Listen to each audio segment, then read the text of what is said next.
तो देखो हम लोग फिजिक्स का चैप्टर 3 स्टार्ट करने वाले हैं और चैप्टर 3 का नाम क्या है? मशीन।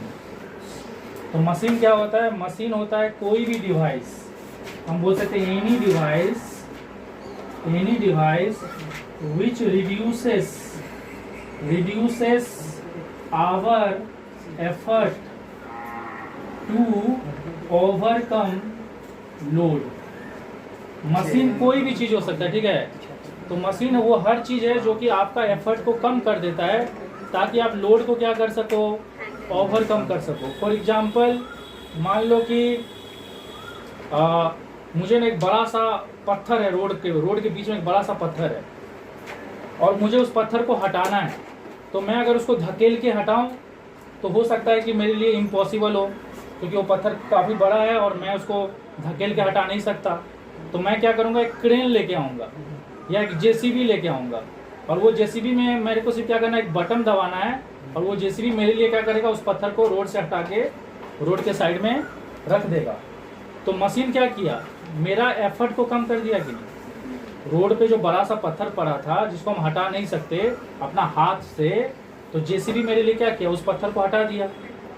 तो अगर मैं अकेले उस पत्थर को हटाता तो हो सकता है कि मुझे बहुत दम लगाना पड़ता और मैं उस पत्थर को थोड़ा बहुत ही रोड से हिला के साइड कर पाता, पूरी तरह से साइड नहीं कर पाता। तो जब मैं उस पत्थर को अपना हाथ से साइड करता तो मुझे ज़्यादा एफर्ट लगाना पड़ता। लेकिन वहीं अगर एक जेसीबी यूज़ करूँ तो मुझे कम एफर्ट लगाना पड़ रहा है, बस एक बटन दबाना है और थोड़ा सा मूवमेंट कराना है और वो उस पत्थर को उठा के इधर से उधर फेंक देगा। तो मशीन वो हर चीज़ है जो कि आपका एफर्ट को क्या करता है, कम कर देता है ताकि आप लोड को क्या कर सको, ओवरकम कर सको। लोड वो चीज़ है जिसके ऊपर आपको काम करना है। जैसे सोच लो कि एक गड्ढा है ऐसे करके, इसमें एक पत्थर ऐसे फंसा हुआ है, तो अगर मैं इसको हाथ से निकालने जाऊं तो मुझे बहुत ज़्यादा एफर्ट लगाना पड़ेगा। तो ये जो पत्थर है ये वो एक लोड है और मैं इसको जो हटाने के लिए जो दम लगा रहा हूँ वो एफर्ट है। ये चीज़ समझ में आ रहा है। लेकिन अगर मैं यहाँ पे एक डंडा डाल दूँ और इस डंडा को यहाँ से ऐसे करके दबाऊँ तो ये पत्थर को क्या करेगा, ऐसे करके बाहर निकाल देगा। तो ये डंडा भी एक तरह का क्या हो गया, मशीन हो गई। और मैं यहाँ पे क्या दूंगा, एफर्ट। अगर मैं इसको हाथ से हटाता तो ज़्यादा एफर्ट लगता, लेकिन जब मैं इसको डंडा से ऐसे करके प्रेस करके निकालूंगा तो कम एफर्ट लगेगा। तो कोई भी चीज़ अगर आपका एफर्ट को कम कर देता है तो उसको क्या बोला जाता है, मशीन। ये चीज़ आपको क्लियर हुआ? तो पॉज करना। तो देखो यहाँ पे एफर्ट क्या है, एफर्ट वो फोर्स है जो हम लोग मशीन के ऊपर अप्लाई करते हैं। मान लो कि एक एसी का रिमोट है, तो रिमोट क्या हो गया, एक मशीन हो गया, और उसके ऊपर जो मैं अपना उंगली से प्रेस कर रहा हूँ वो एफर्ट हो गया। तो एफर्ट वो फोर्स है जो कि मैं मशीन के ऊपर अप्लाई कर रहा हूँ। ये चीज़ आपको समझ में आया? और लोड वो रेजिस्टिव फोर्स है जिसको मशीन ओवरकम करेगा। जैसे कि चलो यहाँ पे एक पत्थर रखा हुआ है तो मैं सिर्फ क्रेन का बटन दबा रहा हूँ, तो क्रेन को मैं बटन दबाने में जो फोर्स लगा रहा हूँ उसको एफर्ट बोलते हैं। इसीलिए इसको बोला गया the force applied on the machine. ये चीज़ क्लियर हुआ? लेकिन क्रेन जो उस पत्थर को हटा रहा है वो पत्थर क्या हो गया, लोड हो गया। तो पत्थर एक तरह का रेजिस्टिव फोर्स है कि नहीं? क्योंकि क्रेन को उसको हटाने में क्या होगा, अपना एनर्जी लगाना पड़ेगा, फोर्स लगाना पड़ेगा। तो लोड वो रेजिस्टिव फोर्स है जिसको मशीन ओवरकम करेगा। तो मशीन जिसके ऊपर काम करता है वो लोड है, और मशीन के ऊपर हम लोग जो अप्लाई करते हैं वो क्या है, एफर्ट। दोनों में डिफरेंस समझ में आ रहा है? तो देखो यहाँ पे मैं मशीन का कुछ फैक्टर्स बता रहा हूँ, मतलब मशीन का कुछ कैरेक्टरिस्टिक बता रहा हूँ जो मशीन हमें प्रोवाइड करता है। कुछ ऐसा फीचर्स है जो कि मशीन के द्वारा हमें प्रोवाइड किया जाता है। तो मान लो कि एक पत्थर है जो कि 20 न्यूटन का मतलब 20 न्यूटन का उसका वजन है, और मैं 5 न्यूटन से ज़्यादा वजन उठा नहीं सकता। समझ में आया? तो मेरा एफर्ट लगाने का एबिलिटी कितना है, 5 न्यूटन। लेकिन मुझे 20 न्यूटन का पत्थर को उठाना है, तो मशीन क्या करेगा, मेरा एफर्ट को इतना बढ़ा देगा कि वो इस पत्थर को उठा सके। समझ में आया? तो मशीन में क्या करेगा, मेरा जो फोर्स है उसको 4 गुना बढ़ा देगा। कितना टाइम्स बढ़ा देगा, 4 टाइम्स बढ़ा देगा। ये आपको समझ में आ रहा है? तो उस फैक्टर को क्या बोलते हैं, उस फैक्टर को बोलते हैं मैकेनिकल एडवांटेज। मतलब मशीन मुझे कुछ एडवांटेज ऑफर करेगा। तो मान लो कि मैं क्रेन में जो बटन है उसको सिर्फ 5 न्यूटन का फोर्स से दबा रहा हूँ, तो वो मेरे लिए क्या करेगा, 20 न्यूटन का पत्थर को उठा देगा। ये चीज़ आपको समझ में आ रहा है? तो मशीन क्या कर रहा है, मुझे कुछ एडवांटेज ऑफर कर रहा है, और उस एडवांटेज को क्या बोलते हैं, मैकेनिकल एडवांटेज। तो मैकेनिकल एडवांटेज क्या करता है, मेरा फोर्स को इतना बढ़ा देता है कि वो लोड को क्या कर सके, उठा सके।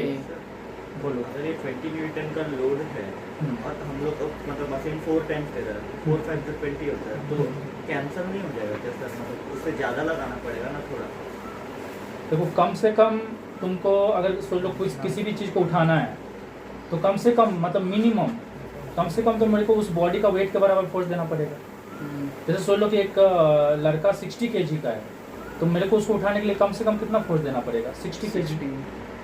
और अगर उसको उठा के पूरा फेंक देना है तब 60 kg से ज़्यादा देना पड़ेगा। मतलब लिफ्ट करने के लिए, सिर्फ लिफ्ट करने के लिए मेरे को उतना ही फोर्स देना पड़ेगा, और लिफ्ट करने के बाद अगर उसको और ऊपर थ्रो कर देना है तब उससे ज़्यादा देना पड़ेगा। क्योंकि तुम जैसे ही एक्स्ट्रा फोर्स दोगे ना, तो एक्स्ट्रा फोर्स क्या करेगा, उस बॉडी में एक्सेलरेशन प्रोड्यूस कर देगा, और इतना फोर्स देने से क्या होगा, बॉडी सिर्फ लिफ्ट होगा, उसमें कुछ भी एक्सेलरेशन प्रोड्यूस नहीं होगा, मतलब बॉडी यूनिफॉर्म मोशन में रहेगा। समझ में आ रहा है? तो मैकेनिकल एडवांटेज क्या है, मैकेनिकल एडवांटेज वो फैक्टर है जो कि मशीन के द्वारा प्रोवाइड किया जाता है, और वो क्या करता है, हमारे एफर्ट को इतना बढ़ा देता है कि हम लोग लोड का बराबरी कर सके। तो अगर आपको एग्जाम में पूछेगा कि मैकेनिकल एडवांटेज का वो डिफाइन करो, तो आपको इतना सारा डिटेल देने का जरूरत नहीं है, आपको सिंपली लिखना है मैकेनिकल एडवांटेज क्या है। मैकेनिकल एडवांटेज एक रेशियो है, किसका रेशियो है, लोड बाय एफर्ट का रेशियो है। क्योंकि देखो लोड इधर है, और अगर मैं इस एफर्ट को इधर डिवाइड कर दूंगा तो क्या बचेगा, मैकेनिकल एडवांटेज। तो मैकेनिकल एडवांटेज का फॉर्मूला क्या हो गया, मैकेनिकल एडवांटेज का फॉर्मूला हो गया लोड बाय एफर्ट। तो मैकेनिकल एडवांटेज करता क्या है, मशीन, मैकेनिकल एडवांटेज मशीन का वो फैक्टर है जो कि एफर्ट को इतना बढ़ा देता है ताकि वो लोड का बराबरी कर सके। ये चीज आपको समझ में आ रहा है? तो अब देखो लोड भी एक तरह का क्या है, फोर्स है, उस हिसाब से इसका यूनिट क्या होगा, फोर्स का यूनिट होता है न्यूटन, और एफर्ट भी एक तरह का फोर्स है, तो इसका यूनिट भी क्या होगा, न्यूटन होगा। अब क्योंकि दोनों का यूनिट न्यूटन है तो न्यूटन न्यूटन कैंसिल हो जाएगा, तो मैकेनिकल एडवांटेज का क्या होगा, नो यूनिट। तो मैकेनिकल एडवांटेज का कोई भी यूनिट नहीं होता है, इसमें कोई कंफ्यूजन नहीं है ना। ठीक, तो देखो हम लोग मशीन का एक फैक्टर के बारे में पढ़ चुके हैं कि वो हमारा एफर्ट को इतना बढ़ा देता है, एफर्ट एक फोर्स है, वो हमारा फोर्स को इतना बढ़ा देता है कि हम लोग लोड का बराबरी कर सके। समझ में आया कि नहीं? जैसे कि जो टोनी स्टार्क है आयरन मैन का, वो अपना हैंड से एक दीवार को ब्रेक नहीं कर सकता है, लेकिन अगर वो अपना आर्मर पहन ले आयरन मैन का तो वो दीवार को ब्रेक कर सकता है। तो उसका आर्मर एक मशीन हो गया जो उसका पंच को इतना बढ़ा दे रहा है कि वो दीवार को भी ब्रेक कर सकता है। तो दीवार लोड हो गया और उसका पंच एफर्ट हो गया, लेकिन वो उसका एफर्ट को इतना टाइम्स बढ़ा दे रहा है कि वो दीवार का जो तोड़ने का जो फोर्स है उसके बराबरी कर पा रहा है और दीवार को तोड़ दे रहा है। सेकेंड जो फैक्टर है, वो फैक्टर क्या करता है, देखो इसको समझने के लिए मैं एक एग्जांपल दे रहा हूँ, पहले वो समझो। मान लो मेरे सामने में ना एक बड़ा सा पत्थर रखा है, और या सोच लो ये दीवार ही है। अगर मैं सोच लो कि मैं इस दीवार को 20 मीटर पर सेकंड का स्पीड में पंच मारूं, तो क्या ये दीवार का जो भी इसमें मटेरियल यूज हुआ है वो क्या 20 मीटर पर सेकंड का स्पीड में फेंकाएगा क्या उधर? नहीं फेंकाएगा। जैसे सोच लो कि रोड पे ना इतना बड़ा ईटा रखा हुआ है, मैं उसको 20 मीटर पर सेकंड का स्पीड में अपना पाँव से किक करूं, तो क्या वो ईटा 20 मीटर पर सेकंड का स्पीड अचीव करेगा? नहीं करेगा। सीधा सा बात है, उससे काफ़ी कम स्पीड अचीव करेगा। तो देखो मैं ये क्या हो गया, velocity of effort. Velocity of effort हो गया जो वेलोसिटी हम लोग मशीन के ऊपर ऑफर करते हैं। तो अगर बीच में कोई मशीन नहीं रहता और यहाँ पे सोचो एक बड़ा सा पत्थर रहता, तो अगर मैं उसको 20 मीटर पर सेकंड का स्पीड में मारता तो हो सकता है कि उसका स्पीड ओनली 1 मीटर पर सेकंड होता। अरे समझ में आ रहा है कि? लेकिन मशीन क्या करता है, मशीन लोड का वेलोसिटी को मेरे वेलोसिटी के क्या करता है, बराबर कर देता है। तो मशीन मेरे लिए क्या करेगा, अगर मैं 20 मीटर पर सेकंड का स्पीड से किसी को किक करूंगा तो मशीन क्या करेगा, उस चीज को 20 मीटर पर सेकंड का स्पीड में ही उठा के फेंक देगा। अरे समझ में आ रहा है? जैसे सोच लो कि यहाँ पे पत्थर है, पत्थर को भी गोली मारो। अगर सोच लो यहाँ पे क्रिकेट बॉल है और उसको मैं अपना हाथ से ना 20 मीटर पर सेकंड का स्पीड में से हाथ से मारूं, तो हो सकता है कि उसका स्पीड ज़्यादा से ज़्यादा बढ़ के 10 मीटर पर सेकंड हो। लेकिन वहीं पर अगर मैं एक बैट ले लूँ और बैट से मैं अगर 20 मीटर पर सेकंड का स्पीड में मारूं, तो बैट क्या करेगा, उस बॉल को भी क्या करेगा, 20 मीटर पर सेकंड का स्पीड प्रोवाइड करेगा। मतलब मशीन क्या कर रहा है, लोड का वेलोसिटी को मेरे वेलोसिटी के बराबर कर दे रहा है। अरे समझ में आ रहा है कि नहीं? मतलब मैं जितना स्पीड से किसी चीज को पंच करूंगा वो सामने वाला चीज उतना ही वेलोसिटी अचीव करेगा। मैं अगर किसी को जितना स्पीड में धक्का मारूंगा वो सामने वाला चीज उतना ही वेलोसिटी अचीव करेगा। लेकिन ये चीज किसके थ्रू पॉसिबल है, मशीन के थ्रू। तो उस फैक्टर को क्या बोलते हैं, उस फैक्टर को बोलते हैं वेलोसिटी रेशियो। तो वेलोसिटी रेशियो वो फैक्टर है जो लोड का वेलोसिटी को इतना बढ़ा देता है कि वो एफर्ट का वेलोसिटी का बराबरी कर सके। ये आपको समझ में आया? तो वेलोसिटी रेशियो को अगर आप डिफाइन करोगे एग्जाम में तो आप क्या लिखोगे, इट इज द रेशियो। किसका किसका रेशियो है, ये इधर डिवाइड हो जाएगा, यहाँ इंटू है ना, तो इधर डिवाइड हो जाएगा। ये हो जाएगा velocity of effort by velocity of load. तो वेलोसिटी रेशियो क्या होता है, एक रेशियो होता है। किसका किसका ratio, velocity of effort by velocity of load. अब देखो वेलोसिटी का यूनिट क्या होता है, मीटर पर सेकेंड। इसका भी यूनिट क्या होगा, मीटर पर सेकेंड, क्योंकि ये भी वेलोसिटी है। तो दोनों यूनिट कैंसिल हो जाएगा, तो वेलोसिटी रेशियो क्या होगा, नो यूनिट। ये चीज आपको समझ में आ रहा है? जैसे कि देखो मान लो कि एक बैट्समैन बैटिंग कर रहा है और मैं चाहता हूं ना कि उसको मैं 100 किलोमीटर पर आवर का इसमें बॉल फेंकूं, ओके। लेकिन मैं जब उसको बॉल फेंक रहा हूँ ना तो मैं कितना भी दम लगा रहा हूँ तो 100 किलोमीटर पर आवर का स्पीड में उसको फेंक नहीं पा रहा हूँ। समझ में आया कि नहीं? तो बॉल यहाँ पे एक लोड हो गया और उस लोड को मैं अपना हाथ से फेंक के उतना वेलोसिटी प्रोवाइड नहीं कर पा रहा हूँ जितना मैं प्रोवाइड करना चाहता हूँ। तो एक मशीन मेरे लिए वो कर सकता है। मशीन उस बॉल को 120 का स्पीड में भी फेंकवा सकता है, 100 का स्पीड में भी फेंकवा सकता है। मतलब लोड को उतना वेलोसिटी प्रोवाइड करा सकता है जितना वेलोसिटी मैं प्रोवाइड कराना चाहता हूँ। मतलब एफर्ट का जितना वेलोसिटी होना चाहिए लोड का वेलोसिटी को भी उसके वेलोसिटी के बराबर करवा सकता है। अब देखो यहाँ पे हम कुछ बताने वाले हैं। हम लोग ऑलरेडी अभी डिस्कस कर लिए कि वेलोसिटी रेशियो का फॉर्मूला होता है velocity of effort by velocity of load. ये हम आपको बता दिए। अब इसको मैं यहाँ पे जो समझाना चाहता हूँ उसके लिए यहाँ पे हम एक सीजर का एग्जाम्पल लिए, कैंची का एग्जाम्पल लिए, ठीक है। मुझे रुचि बताओ, जितना टाइम अगर मैं इस कैंची को ऐसे करके क्लोज करूँ तो जितना टाइम में ये और ये कांटेक्ट में आएगा उतना ही टाइम में ये और ये भी कांटेक्ट में आएगा कि नहीं? मतलब ये दोनों एंड जितना टाइम में टच करेगा, मतलब ये एंड और ये एंड जितना टाइम में टच करेगा ये एंड और ये एंड भी उतना ही टाइम में टच करेगा। मतलब टाइम दोनों के लिए क्या है, सेम है। लेकिन इसका जो डिस्प्लेसमेंट होगा यहाँ से यहाँ तक जो डिस्प्लेसमेंट होगा वो इसका डिस्प्लेसमेंट से कम है कि नहीं? क्योंकि इसको एक छोटा डिस्टेंस कवर करना है और इसको एक लंबा डिस्टेंस कवर करना है। तो डिस्प्लेसमेंट के हिसाब से अलग अलग है लेकिन टाइम दोनों के लिए क्या है, सेम है। ये चीज समझ में आया? तो मैं वेलोसिटी की जगह क्या लिख सकता हूँ, वेलोसिटी का फॉर्मूला क्या होता है, डिस्प्लेसमेंट बाय टाइम। तो मैं वेलोसिटी ऑफ एफर्ट की जगह लिख सकता हूँ displacement of effort by time, और वेलोसिटी ऑफ लोड की जगह लिख सकता हूँ displacement of load by time. और क्योंकि टाइम दोनों की जगह के लिए क्या है, सेम है, क्योंकि जैसे ये क्लोज होगा वो भी क्लोज हो जाएगा तो टाइम कट जाएगा। तो यहाँ पे क्या आ जाएगा, displacement of effort bye displacement of load.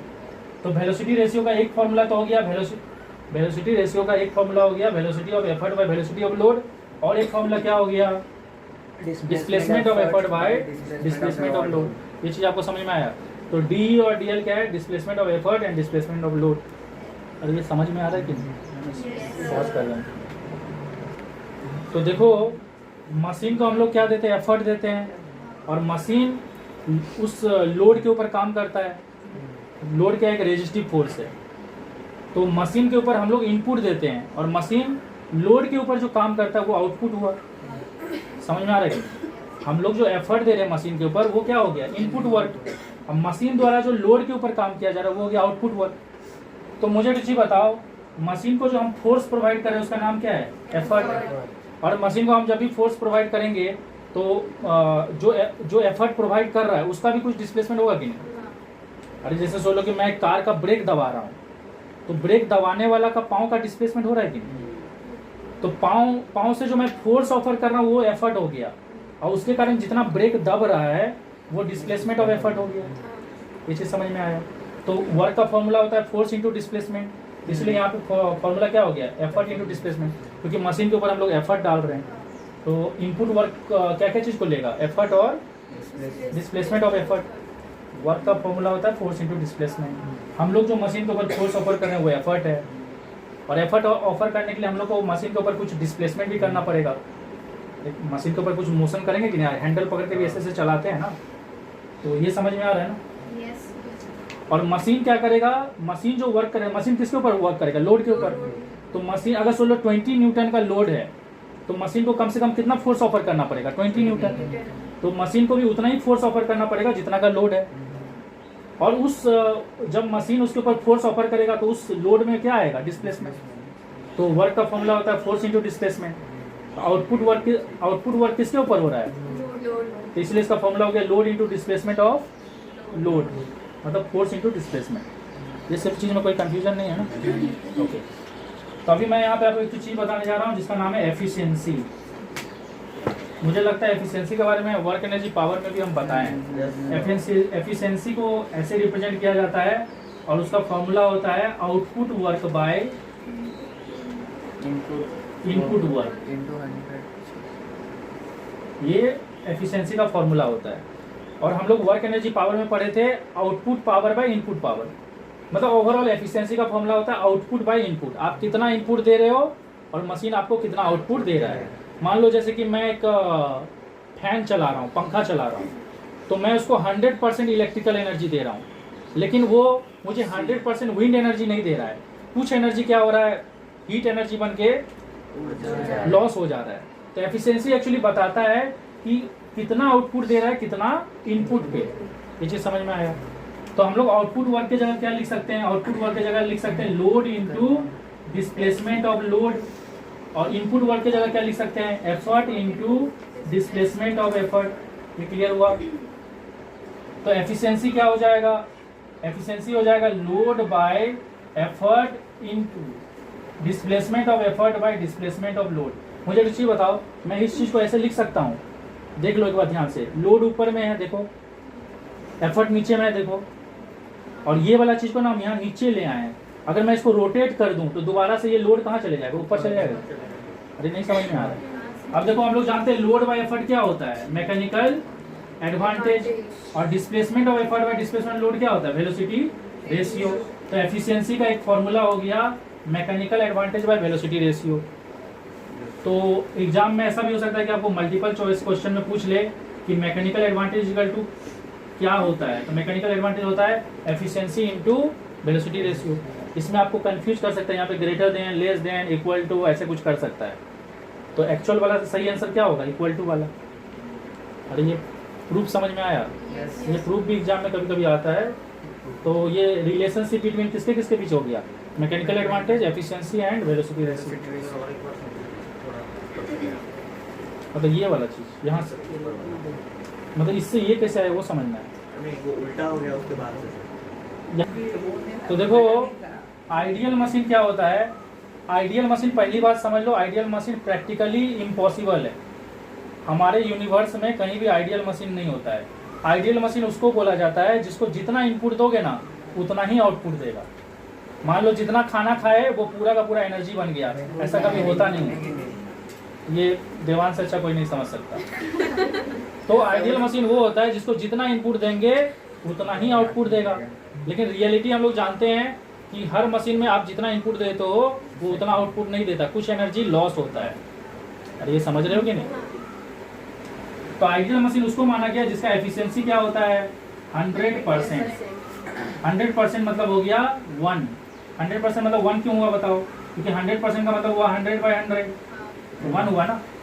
तो अगर नंबर वाइज देखा जाए तो एफिशिएंसी का वैल्यू 1 होता है किस केस में, आइडियल मशीन। और परसेंटेज वाइज देखा जाए तो 100%। तो अगर किसी मशीन का एफिशिएंसी 100% है मतलब उसको तुम जितना इनपुट दे रहे हो वो उतना आउटपुट दे रहा है। ये चीज समझ में आया। अरे मतलब तुम इनपुट पावर जितना दोगे ना, आउटपुट पावर मतलब तुम इनपुट वर्क जितना करोगे ना आउटपुट वर्क भी वो उतना ही करेगा। तो सीधा सवाल है एफिशिएंसी क्या होता है, output work by input work. तो ये दोनों का सेम हो गया ना, तो कट के 1 होगा कि नहीं। और 1 का मतलब क्या हुआ 100%। अरे समझ में आ रहा है कि नहीं। ओके, तो अब मुझे एक चीज बताओ, अगर आइडियल मशीन वो होता है जिसका एफिशिएंसी 100% होता है या 1 होता है। और हम लोग जानते हैं कि मैकेनिकल एडवांटेज और वेलोसिटी रेशियो और एफिशिएंसी में क्या रिलेशन है, ये रिलेशन है। तो अगर कोई मशीन आइडियल मशीन होगा तो उसका एफिशिएंसी कितना होगा? 1 होगा। तो ये 1 अगर हो जाएगा तो मैकेनिकल एडवांटेज और वेलोसिटी रेशियो में क्या रिलेशन आएगा? Mechanical advantage will be equal to velocity ratio. तो याद रखना, एक आइडियल मशीन में मैकेनिकल एडवांटेज और वेलोसिटी रेशियो बराबर होता है। क्यों बराबर होता है? क्योंकि उसका एफिशिएंसी या तो 1 होता है वैल्यू वाइज या 100% होता है। अरे 100% और 1 सेम ही है, ये समझ में आ रहा है कि नहीं? जैसे 60% का मतलब क्या होता है? 60/100। तो 100% का मतलब क्या होगा? 100/100। ओके, एक्चुअल मशीन क्या होता है? एक्चुअल मशीन वो होता है जिसमें आपका जिसका एफिशिएंसी 100% नहीं होता है। 100% से क्या होता है? कम होता है। मतलब आप उसको जितना इनपुट दोगे ना वो उतना आउटपुट नहीं देगा। तो ideal machine sorry actual machine वो होता है जिसका एफिशिएंसी 100% से क्या होता है? कम। मतलब हम लोग बोल सकते हैं एफिशिएंसी लेस देन 100/100 कितना हो जाएगा? 1। तो आइडियल मशीन वो होता है जिसका एफिशिएंसी 100% से कम होता है, या हम बोल सकते हैं 1 से कम होता है। ये वो मशीन होता है जिसमें आप जितना इनपुट वर्क दोगे ना वो उतना आउटपुट वर्क नहीं देगा, बल्कि उससे क्या देगा? कम देगा। तो ये ज्यादा होगा और ये कम होगा। तो अगर मैं यहाँ पे तो इस केस में क्या हो रहा है? आउटपुट वर्क जो है वो इनपुट वर्क से क्या है? कम है। मतलब हम जितना इनपुट देंगे उतना मुझे आउटपुट नहीं मिलेगा। अगर मैं इसको इधर डिवाइड कर दूं आउटपुट बाय इनपुट तो ये क्या हो जाएगा? Less than 1। और output work by input work क्या होता है? एफिशिएंसी होता है। तो एफिशिएंसी लेस देन 1 आ रहा है कि नहीं? लेस देन 1 मतलब लेस देन 100%। ये चीज आपको समझ में आया? तो अगर सोच लो, हम लोग जानते हैं एफिशिएंसी का फॉर्मूला क्या होता है? Mechanical advantage by velocity ratio. और अगर एफिशिएंसी लेस देन 1 है तो mechanical advantage by velocity ratio भी क्या होगा? Less than 1। This implies mechanical advantage क्या होगा? वेलोसिटी रेशियो से छोटा होगा। तो जो एक्चुअल मशीन होता है उसमें मैकेनिकल एडवांटेज वेलोसिटी रेशियो से छोटा होता है, और जो आइडियल मशीन होता है उसमें मैकेनिकल एडवांटेज वेलोसिटी रेशियो के बराबर होता है। ये चीज आपको समझ में आ रहा है? बाकी बुरा मत मानना, पर हमारा शरीर भी आइडियल मशीन नहीं है। और देवांश अच्छा ये समझ सकता है, क्योंकि हम लोग जितना खाते हैं उतना हमारे शरीर में लगता नहीं है, कुछ निकलता भी है। ठीक है, पॉज कर। ओके, मेरा बात सुनो। लीवर क्या होता है? लीवर होता है एक रिजिड बार। रिजिड बार मतलब वो बार जो कि बेंड नहीं हो सकता, मतलब बहुत ठोस है। ठोस का मतलब क्या होता है? रिजिड। ये rigid bar capable of rotating about a fixed point. कोई भी रिजिड बार अगर कोई फिक्स पॉइंट के चारों तरफ रोटेट हो सकता है, मतलब रोटेट बोल सकते हो या टर्न बोल सकते हो, ज़्यादा बेटर है टर्न। पूरा रोटेट तो नहीं होता है। तो कोई भी रिजिड बार जो कि कैपेबल है टर्न करने का, क्या करने का? टर्न करने का। किसके चारों तरफ? एक फिक्स पॉइंट के चारों तरफ। और उस फिक्स पॉइंट को क्या बोलते हैं? कॉल्ड। उस फिक्स पॉइंट को क्या बोलते हैं? Called fulcrum. उसको फल्क्रम बोलते हैं, या उसको हम लोग एक्सिस भी बोल सकते हैं, या उसको हम लोग पाइवट पॉइंट भी बोल सकते हैं। तो जैसे सब लोग ये एक रिजिड बार है और यहाँ पे एक फल्क्रम है। फल्क्रम मतलब जिसके ऊपर ये बार रखा हुआ है, ठीक है। तो ये जो रिजिड बार दिख रहा है ना आपको, इसी को क्या बोला जाता है? लीवर बोला जाता है। इस लीवर का एक साइड में क्या डाला जाता है? एफर्ट डाला जाता है, और इस लीवर का दूसरा साइड में क्या डाला जाता है? लोड डाला जाता है, ताकि हम लोग इस लीवर को क्या चीज के तौर पे यूज कर सके? मशीन के तौर पे यूज कर सके। क्योंकि हम लोग को पता है कि मशीन में हम लोग एफर्ट देते हैं और फिर मशीन वो एफर्ट के कारण लोड के ऊपर फोर्स ऑफर करता है ताकि लोड को ओवरकम कर सके। समझ में आया ये चीज? ओके। तो देखो, ये जो लीवर होता है ना, ये 3 टाइप का होता है। एक लीवर को बोलते हैं फर्स्ट क्लास लीवर, एक को बोलते हैं सेकंड क्लास लीवर, और एक को बोलते हैं थर्ड क्लास लीवर। इसमें से फर्स्ट क्लास लीवर वो होता है जिसमें फल्क्रम जो रहता है ना वो बीच में रहता है, और सेकंड क्लास लीवर वो रहता है जिसमें लोड जो रहता है वो बीच में रहता है, और थर्ड क्लास लीवर वो होता है जिसमें एफर्ट जो रहता है ना वो बीच में रहता है। ये आपको समझ में आ रहा है? तो आप इसको ऐसे याद रख सकते हो। आप ये चीज याद रखना, FLE। अब FLE याद रखना, तो उससे क्या होगा? आपको याद रहेगा कि फर्स्ट क्लास लीवर में फल्क्रम बीच में रहता है, सेकंड क्लास में लोड बीच में रहता है और थर्ड क्लास में एफर्ट बीच में रहता है। तो अगर सोच लो बीच में फलक्रम आ गया तो दोनों साइड में क्या रहेगा, एक साइड में एफर्ट रहेगा और एक साइड में लोड रहेगा। Yes sir. समझ में आ रहा है कि नहीं? और अगर बीच में लोड आ गया तो एक साइड में फलक्रम रहेगा और एक साइड में एफर्ट रहेगा। और अगर सोच लो बीच में एफर्ट आ गया तो एक साइड में फलक्रम रहेगा और एक साइड में लोड रहेगा। ये चीज आपको समझ में आ रही है? Yes sir. तो आपको ऐसे याद रखना है कि फर्स्ट क्लास लीवर वो होता है जिसमें फलक्रम बीच में रहता है, सेकंड क्लास लीवर वो होता है जिसमें लोड बीच में रहता है और थर्ड क्लास लीवर वो होता है जिसमें एफर्ट बीच में रहता है। और बाकी जो भी चीज़ बच गया उसको आप साइड साइड में लगा दो, क्योंकि लीवर में आपका तीन ही चीज़ रहेगा, फलक्रम, एफर्ट और लोड। समझ में आया कि नहीं? तो फलक्रम और बार, ये जो लीवर है ये मिलके एक मशीन हो गया और बाकी लोड और एफर्ट हो गया। एफर्ट आप लोग दोगे और बाकी वो आपके लिए लोड को ओवरकम करेगा। ये चीज़ आपको समझ में आया? तो इसका कुछ रियल लाइफ एग्जांपल लेते हैं। ये तो हम लोग समझ गए कि फर्स्ट क्लास, सेकंड क्लास और थर्ड क्लास लीवर होता क्या है। इसका रियल लाइफ एग्जांपल लेते हैं। तो इसका रियल लाइफ एग्जांपल हो गया जैसे कि सीसॉ। तो सीसॉ जो होता है वो एक फर्स्ट क्लास लीवर है। उसमें क्या होता है, एक बच्चा इस साइड में बैठे रहता है और एक बच्चा इस साइड में बैठे रहता है। ठीक है, आपको ये डायग्राम बनाने का मन हो तो बना सकते हो। तो जब ये बच्चा एफर्ट देगा मतलब नीचे करेगा तो ये बच्चा उसके लिए क्या हो जाएगा, लोड का काम प्ले करेगा। मतलब ये इसका लोड को ये एफर्ट देकर उठा रहा है और जब ये एफर्ट देगा तो ये लोड बन जाएगा। तो सीसॉ जो हो गया ये किसका एग्जाम्पल हो गया, फर्स्ट क्लास लीवर का। अगर हम लोग सेकेंड क्लास लीवर का बात करें तो यहाँ पे मैं ये वाला एक चीज बना के दिखा रहा हूँ जो आप अपना रियल लाइफ में भी देखे होंगे।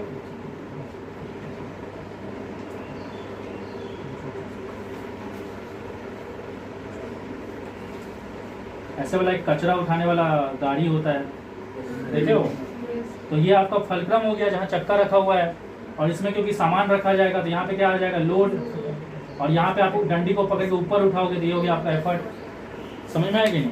और इसको क्या बोला जाता है, इस गाड़ी को बोला जाता है, ये जो कचरा उठाने वाला गाड़ी है, ये जरूरी नहीं कचरा उठाने वाला, बहुत सारा इंडस्ट्री सब में भी यूज होता है। इसमें कुछ सामान को लोड करके ले जाया जाता है। तो इसको बोला जाता है व्हील बैरो। इसको बोला जाता है व्हील बैरो। तो मॉल में तो एक्चुअली इधर भी चक्का लगे रहता है, मॉल में ऐसा वाला नहीं रहता है।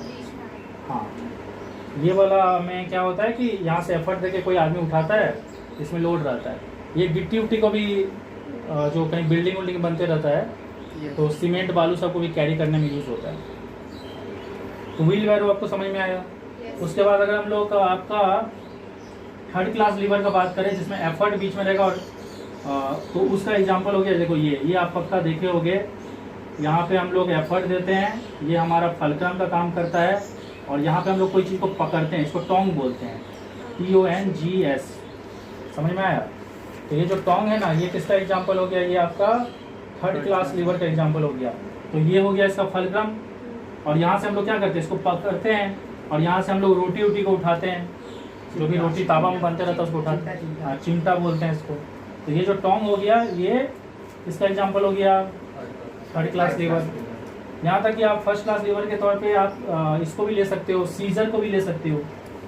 सीसॉ भी हो गया, सीजर भी हो गया। सीजर भी एक तरह का आपका फर्स्ट क्लास लीवर ही है, क्योंकि देखो इसमें कुछ ऐसा रहता है। ये देखो यहाँ पे फलक्रम हो गया और जहाँ से सीजर को आप पकड़ोगे वहाँ पे आप क्या दोगे, एफर्ट। और इधर जिस चीज़ को आप काटोगे, जिस चीज़ को आप कट करोगे वो वहाँ पे वो क्या हो जाएगा, लोड हो जाएगा। अरे समझ में आ रहा है कि नहीं? पॉज करो।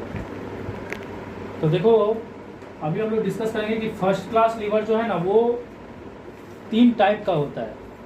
हम लोग इतना तो जानते हैं कि फर्स्ट क्लास लीवर में बीच में कौन रहता है, फलक्रम। तो आप देख सकते हो इस डायग्राम में भी फलक्रम बीच में है, इस डायग्राम में भी फलक्रम बीच में है और इस डायग्राम में भी फलक्रम बीच में ही है। मतलब तीनों का तीनों फर्स्ट क्लास लीवर ही है। लेकिन आपको इन डायग्राम में कुछ फर्क भी दिख रहा होगा। क्या फर्क दिख रहा है? इस डायग्राम में अगर आप देखोगे यहाँ से लेके यहाँ का जो दूरी है, जिसको हम लोग यहाँ पे लेंगे, क्या चीज़ से रिप्रेजेंट करेंगे, इसको रिप्रेजेंट करेंगे हम लोग XL। और यहाँ से लेके यहाँ तक का दूरी को हम लोग रिप्रेजेंट करेंगे XE से। और याद रखना यहाँ पे XE क्या है, XE है लेंथ ऑफ एफर्ट आर्म। ये डिस्प्लेसमेंट नहीं है, डिस्प्लेसमेंट तो ये ऊपर नीचे करेगा। ये इस आर्म का मतलब इसका लंबाई है। मतलब जो जिधर एफर्ट अप्लाई हो रहा है उधर का लंबाई है वो। और एक्सेल क्या है? एक्सेल है लेंथ ऑफ लोड आर्म। समझ में आया? तो आप एक तो डायग्राम में चीज गौर करो कि यहाँ पे ये एग्जैक्टली मिडिल में है। फलक्रम जो है वो क्या कहाँ पे है? एग्जैक्टली मिडिल, मतलब फलक्रम का जो पोजीशन है वो पूरा पूरी कहाँ पे है? मिडिल, मतलब बीच में। और अगर फलक्रम का पोजीशन एग्जैक्टली मिडिल में होगा तो उस केस में एक्सी और एक्सएल का वैल्यू क्या हो जाएगा? बराबर। ओके, आप नेक्स्ट डायग्राम में देखो। नेक्स्ट डायग्राम में जो फलक्रम है वो बीच में तो है लेकिन ज्यादा किसके तरफ है? एफर्ट के तरफ। मतलब यहाँ पे हम लोग बोल सकते हैं जो एक्सी है वो एक्सएल से क्या है? छोटा है। और आप तीसरा केस में देख सकते हो यहाँ पे भी फलक्रम बीच में ही है पर वो ज्यादातर किसके साइड में है? लोड के साइड में है। तो यहाँ पे हम लोग बोल सकते हैं जो एक्सी है वो एक्सएल से क्या है? बड़ा है। ये चीज आपको समझ में आया? अब हम आप लोग ना एक चैप्टर 2 जो था उसमें हम आप लोग को एक लॉ पढ़ाए थे जिसको बोलते हैं प्रिंसिपल ऑफ मोमेंट। याद है? प्रिंसिपल ऑफ मोमेंट बोलता था कि anti clockwise torque equal to clockwise torque. तो जब ये बॉडी इक्विलिब्रियम में रहेगा, इक्विलिब्रियम में रहेगा मतलब क्या? ये जो आपका नेट एंटी क्लॉकवाइज टॉर्क है और इधर का जो नेट क्लॉकवाइज टॉर्क है वो बैलेंस हो जाएगा। तो एंटी क्लॉकवाइज टॉर्क हम लोग कैसे निकालते हैं? Force into perpendicular distance. यहाँ पे फोर्स क्या है? ई है, एफर्ट है, और परपेंडिकुलर डिस्टेंस क्या है? एक्सी। उसी तरह से इधर फोर्स क्या है? एल, और इसका परपेंडिकुलर डिस्टेंस है एक्सएल। ये चीज आपको समझ में आया? तो अगर मैं एल बाई ई को एक साइड ले लूँ, देखो ये ई को इधर डिवाइड कर दिए तो इधर क्या बचेगा? एक्सी बाई एक्सएल बचेगा। ये चीज आपको समझ में आ रहा है? और हम लोग जानते हैं एल बाई ई क्या होता है, हम आप लोग को ऑलरेडी बता चुके हैं। एल बाई ई होता है मैकेनिकल एडवांटेज। ये चीज आपको समझ में आया? ये समझ में आया कि नहीं? क्योंकि एल बाई मैकेनिकल एडवांटेज होता है। तो मैकेनिकल एडवांटेज का और एक फॉर्मूला क्या हो गया? Length of effort arm by length of load arm. अब देखो क्योंकि इस केस में फलक्रम जो है पूरा एग्जैक्टली मिडिल में है। इस केस में जो फलक्रम है वो एग्जैक्टली कहाँ पे है? मिडिल में। तो हम लोग क्या बोलेंगे? इंप्लाइज आपका जो एक्सी है वो एक्सएल से क्या है? इक्वल है। This implies x e by x l कितना हो जाएगा? Equal to 1। जीरो कैसे होगा? इधर डिवाइड किया। और एक्सी बाई एक्सएल क्या होता है? Mechanical advantage. अभी तो प्रूफ किया ना। तो जब भी फलक्रम पूरा एग्जैक्टली मिडिल में रहता है तब मैकेनिकल एडवांटेज कितना आता है? 1 आता है। और इस केस में क्योंकि ये लीवर भी एक तरह का मशीन है तो कभी भी किसी मशीन का अगर मैकेनिकल एडवांटेज इक्वल टू 1 आए तो वैसा मशीन क्या चीज का काम करता है? Direction changer. अगर कभी भी आपका किसी मशीन के लिए मैकेनिकल एडवांटेज का वैल्यू 1 आ रहा है तो आप बोलोगे वो मशीन क्या चीज का काम कर रहा है? Direction changer. अब आप बोलोगे कैसे डायरेक्शन चेंजर? समझ नहीं आया? अब देखो सीधा सा बात है, जब ये फलक्रम एग्जैक्टली मिडिल में रहेगा तो जो बच्चा इधर बैठे रहेगा वो बच्चा चाहे तो इस बच्चा का डायरेक्शन को क्या कर सकता है? चेंज कर सकता है। जैसे देखो इधर जैसे ही बच्चा दबाएगा तो ये बच्चा इस डायरेक्शन में मूव करेगा और ये बच्चा जब दबाएगा तो ये बच्चा इस डायरेक्शन में मूव करेगा। तो दोनों एक दूसरे का डायरेक्शन को चेंज कर सकता है कि नहीं? समझ में आया? तो इस टाइप का जो लीवर होता है या मशीन होता है वो डायरेक्शन चेंजर का काम करता है। ओके, नेक्स्ट कैटेगरी में देखो यहाँ क्या होगा। यहाँ पे क्या है? यहाँ पे जो एक्सी है वो एक्सएल से क्या है? छोटा है कि नहीं है? तो इस केस में क्या हो रहा है? एक्सी बाई एक्सएल कितना हो जाएगा बताओ? एक्सी बाई एक्सएल हो जाएगा लेस देन 1। दिस इंप्लाइज हो जाएगा मैकेनिकल एडवांटेज लेस देन 1 क्योंकि x e by x l mechanical advantage होता है। और याद रखना जब भी आपका मैकेनिकल एडवांटेज लेस देन 1 होता है तो वो मशीन क्या चीज का काम करता है? वो मशीन काम करता है स्पीड मल्टीप्लायर का। मतलब वो मशीन ना स्पीड को कई गुना बढ़ा देता है। अब आप बोलोगे सर ऐसे समझ नहीं आया, एक रियल लाइफ एग्जांपल दीजिए। तो यहाँ पे देखो मैं एक रियल लाइफ एग्जांपल दे रहा हूँ। ये एक सीजर है, ठीक है? ये एक सीजर है। तो यहाँ पे आपका क्या है? फलक्रम है और यहाँ से यहाँ तक का दूरी क्या होगा? ये हो जाएगा आपका एक्स ई क्योंकि आप यहाँ पे एफर्ट देने वाले हो। और जिस कपड़ा को आप काटोगे इस कैंची से वो यहाँ रहेगा तो यहाँ पे क्या काम करेगा? लोड। तो यहाँ से लेके यहाँ तक का दूरी क्या हो गया? एक्सएल हो गया। समझ में आया? अब देखो अगर मैं इस कैंची को बंद करूं तो ये दोनों एंड जो है वो यहाँ आके मीट करेगा कि नहीं? और जैसे ये दोनों मीट करेगा यहाँ पे ये दोनों भी एंड जो है वो यहाँ पे आके मीट करेगा। अब देखो ये हो गया एक्सी, एक्सी मतलब हो गया आपका लेंथ ऑफ एफर्ट आर्म, और यहाँ से लेके यहाँ तक का लंबाई क्या हो गया, लेंथ ऑफ लोड आर्म, क्योंकि यहाँ पे लोड रखने वाले हैं।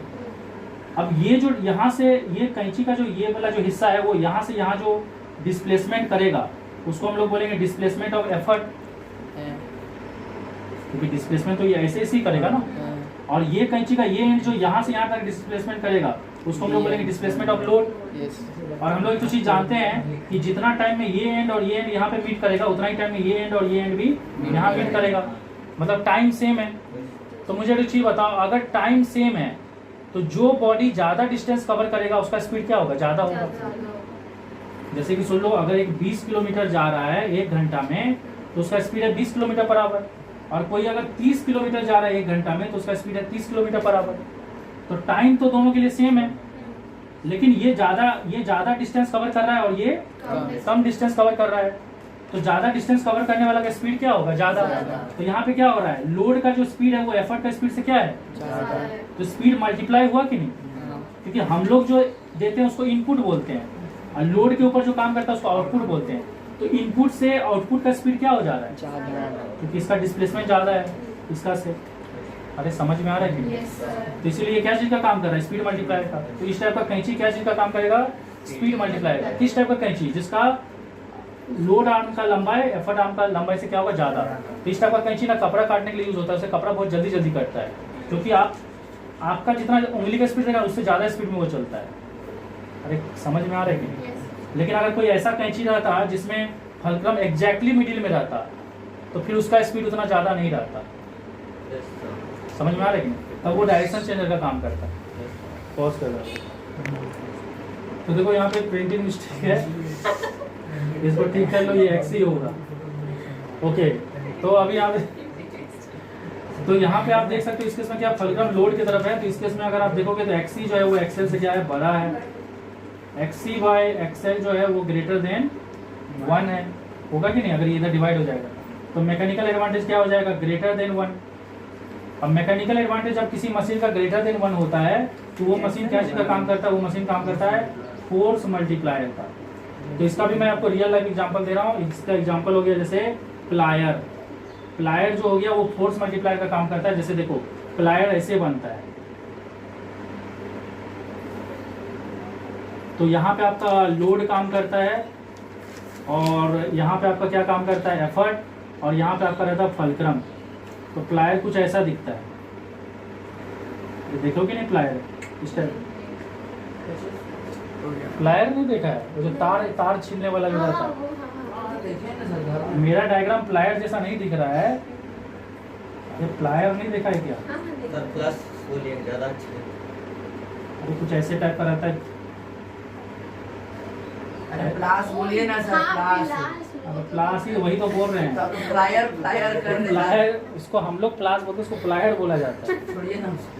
हाँ ठीक है। तो देखो इसमें देखो सीधा सा बात है, ये जो इसका एफर्ट आर्म का जो लंबाई है वो क्या है, ज्यादा है ना, और लोड आर्म का लंबाई क्या है, कम है। तो सीधा सा बात है, अगर मैं यहाँ पे हल्का सा भी फोर्स देता हूँ, प्लायर में फील किए होगे कि अगर आप यहाँ पे हल्का सा भी फोर्स देते हो तो यहाँ पे आपको ज्यादा फोर्स फील होता है। अरे होता है कि नहीं। अगर प्लायर में देखना, यहाँ पे एक छोटा सा पत्थर डाल देना और उसको यहाँ से ऐसे करके दबाना, ये पत्थर फूट जाएगा। अरे कॉन्सेप्ट समझ में आ रहा है। तो यहाँ पे क्या हो रहा है, यहाँ पे अगर आप कम फोर्स भी दे रहे हो तो वहाँ पे ज्यादा फोर्स जनरेट हो रहा है। तो ये क्या कर रहा है, फोर्स को क्या कर रहा है, मल्टीप्लाई कर दे रहा है, फोर्स को बढ़ा दे रहा है। आप इनपुट में जितना फोर्स दे रहे हो आउटपुट में उससे ज्यादा फोर्स बन रहा है, इसलिए इसको फोर्स मल्टीप्लाई बोलते हैं। अरे क्लियर हुआ।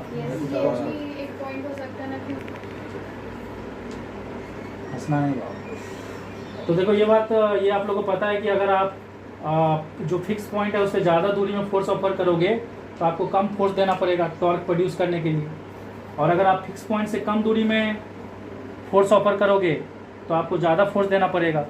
तो सीधा सा बात है, यहाँ पे ज़्यादा फोर्स इसलिए जनरेट हो रहा है क्योंकि यहाँ का डिस्टेंस क्या है, पाइवट पॉइंट से कम है, और यहाँ पे कम फोर्स क्यों लग रहा है, क्योंकि यहाँ पे डिस्टेंस पाइवट पॉइंट से ज़्यादा है। बंद मत कर देना। तो देखो पुली क्या होता है, पुली बोला गया, पुली होता है मेटालिक डिस्क होता है।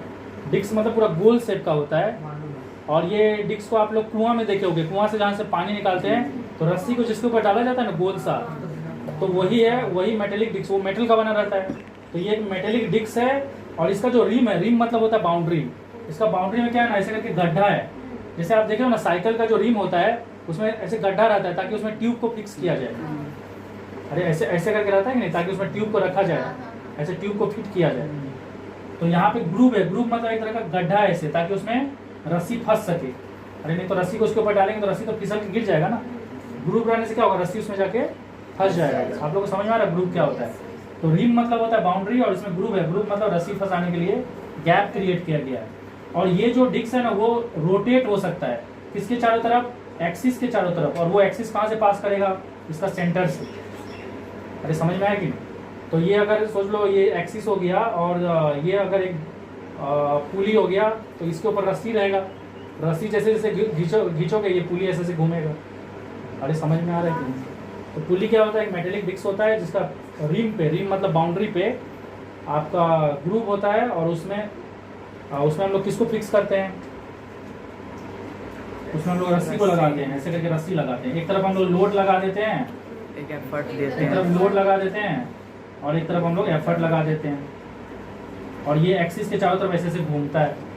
ये चीज़ आपको समझ में आ रहा है? ठीक है।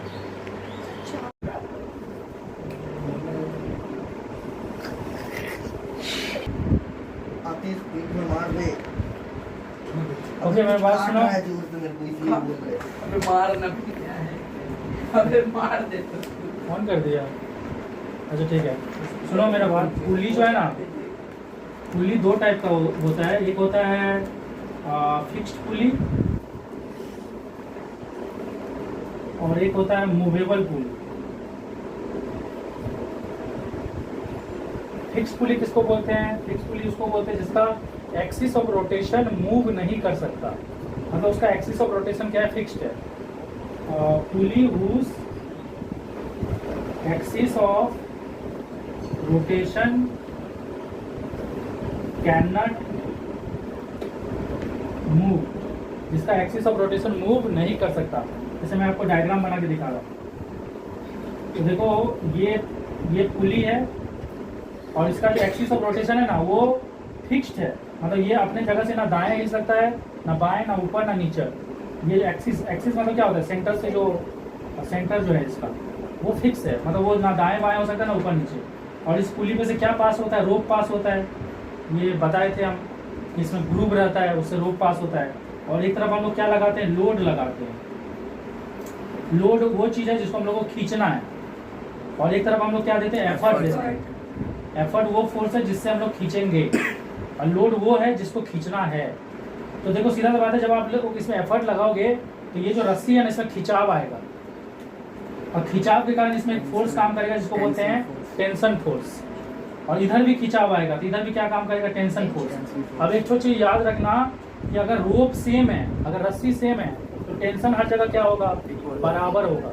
जितना टेंशन इधर काम करेगा इधर भी टेंशन उतना ही काम करेगा। ये चीज आपको समझ में आया? तो हम लोग एफर्ट को ई से रिप्रेजेंट करेंगे और लोड को एल से रिप्रेजेंट करेंगे।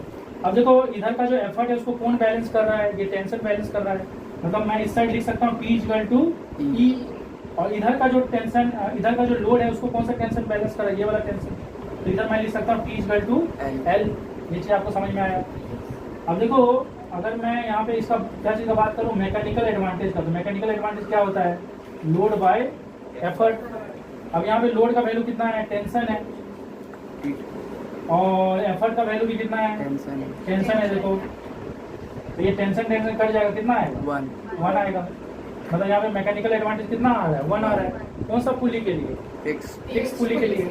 और हम लोग जानते हैं किसी भी मशीन के लिए अगर उसका मैकेनिकल एडवांटेज 1 आता है तो वैसा मशीन डायरेक्शन चेंजर का काम करता है।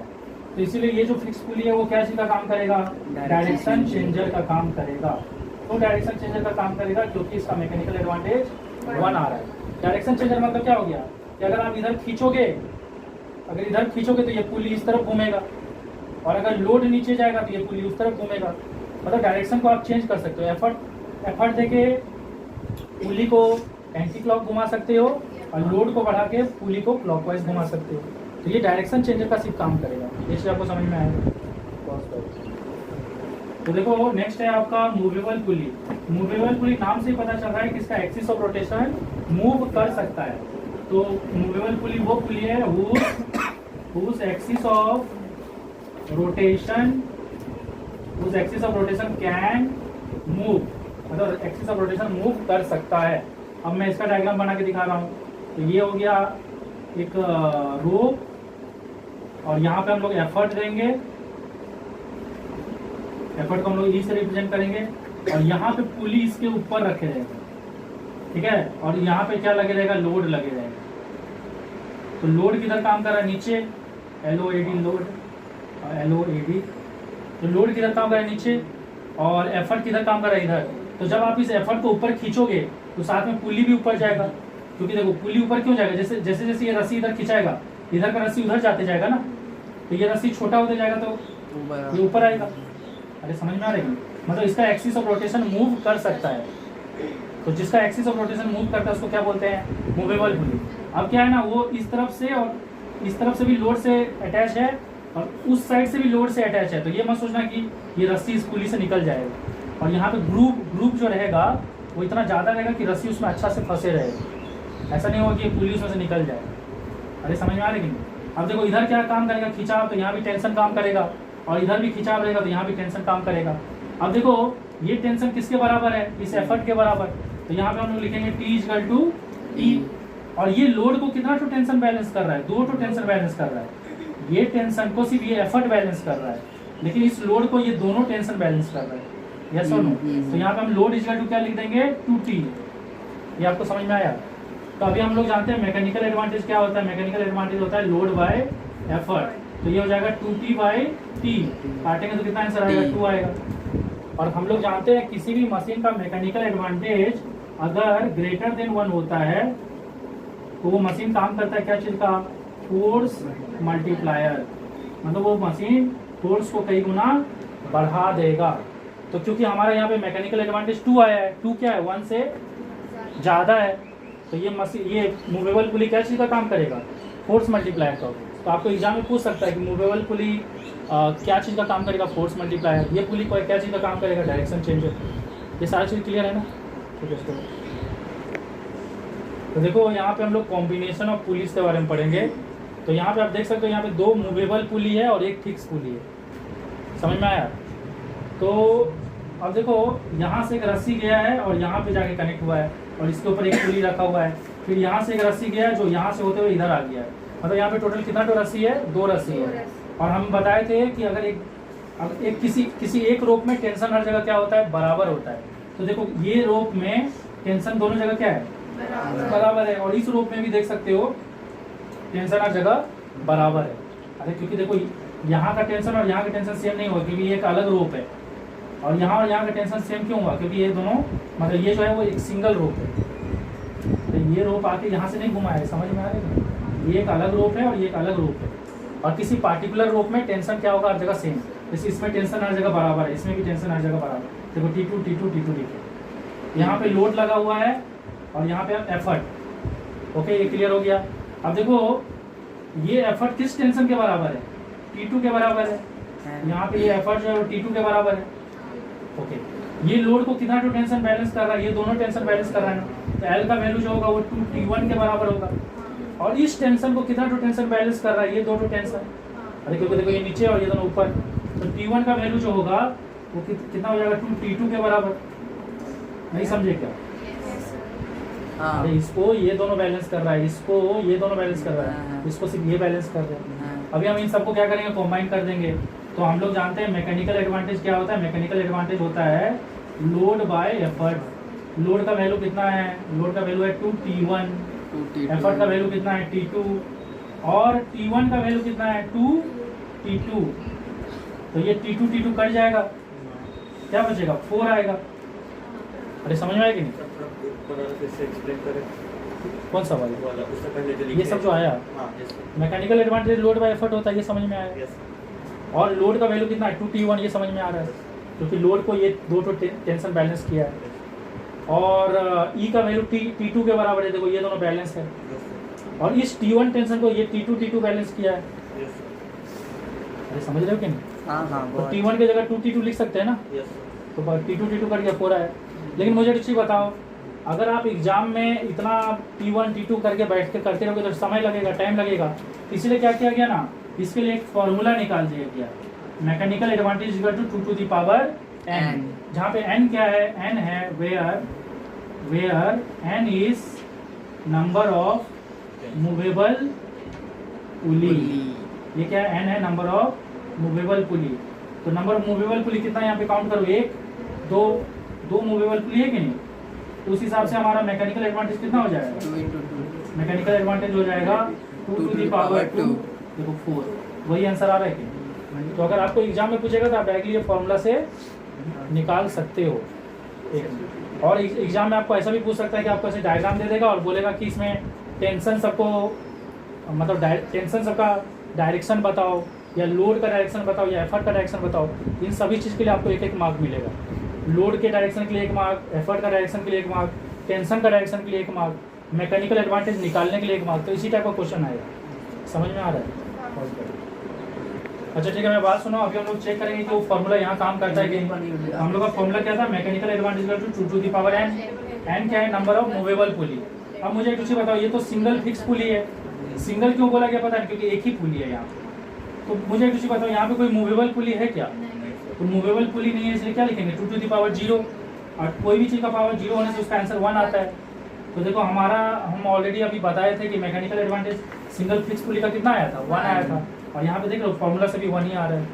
और मूवेबल पुली का मैकेनिकल एडवांटेज कितना आया था, अभी बताए थे, कितना आया था, 2 आया था। चेक करते आता है कि नहीं। तो मैकेनिकल एडवांटेज का formula 2 to the power n, ये हो जाएगा। कितना तो मूवेबल पुली है यहाँ पे, 1, तो 2 to the power 1, देखो 2 आंसर आ रहा है कि नहीं। तो आप फॉर्मूला से निकाल सकते हो। बाकी आपको क्वेश्चन में कभी ये भी बोल सकते हैं कि टेंशन का डायरेक्शन सब मार्क करो, तो आप फॉर्मूला से भी निकाल सकते हो और ऐसे रिलेट कर करके भी निकाल सकते हो। लेकिन रिलेट करके निकालने में टाइम लगेगा, तो बेटर है कि आप फॉर्मूला यूज़ कर लो। अरे समझ में आ रहा है, पॉज कर।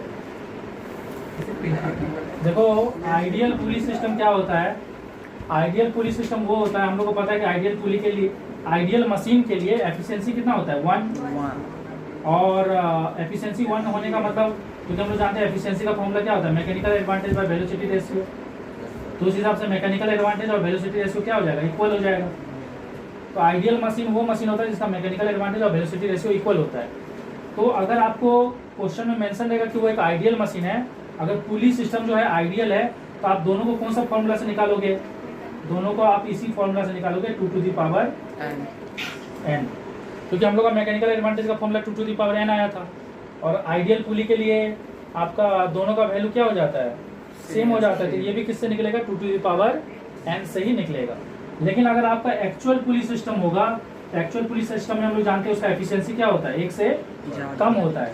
और 1 से कम मतलब हो गया mechanical advantage by velocity ratio less than 1, मतलब mechanical advantage less than velocity ratio. मतलब यहाँ पे एक्चुअल मशीन केस में मैकेनिकल एडवांटेज और वेलोसिटी रेशियो सेम नहीं है।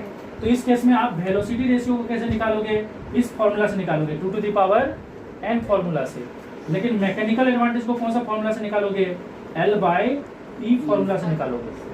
अब क्वेश्चन राइज होता है कि क्वेश्चन में ज़्यादातर क्वेश्चन में क्या रहता है, ये मेंशन नहीं रहता कि वो आइडियल पुली है या एक्चुअल पुली है, मतलब वो एक्चुअल मशीन है या आइडियल मशीन है, ये मेंशन नहीं रहता है। तो ये आपको कैसे पता चलेगा, तो देखो बहुत सिंपल सा चीज़ बता रहा हूँ।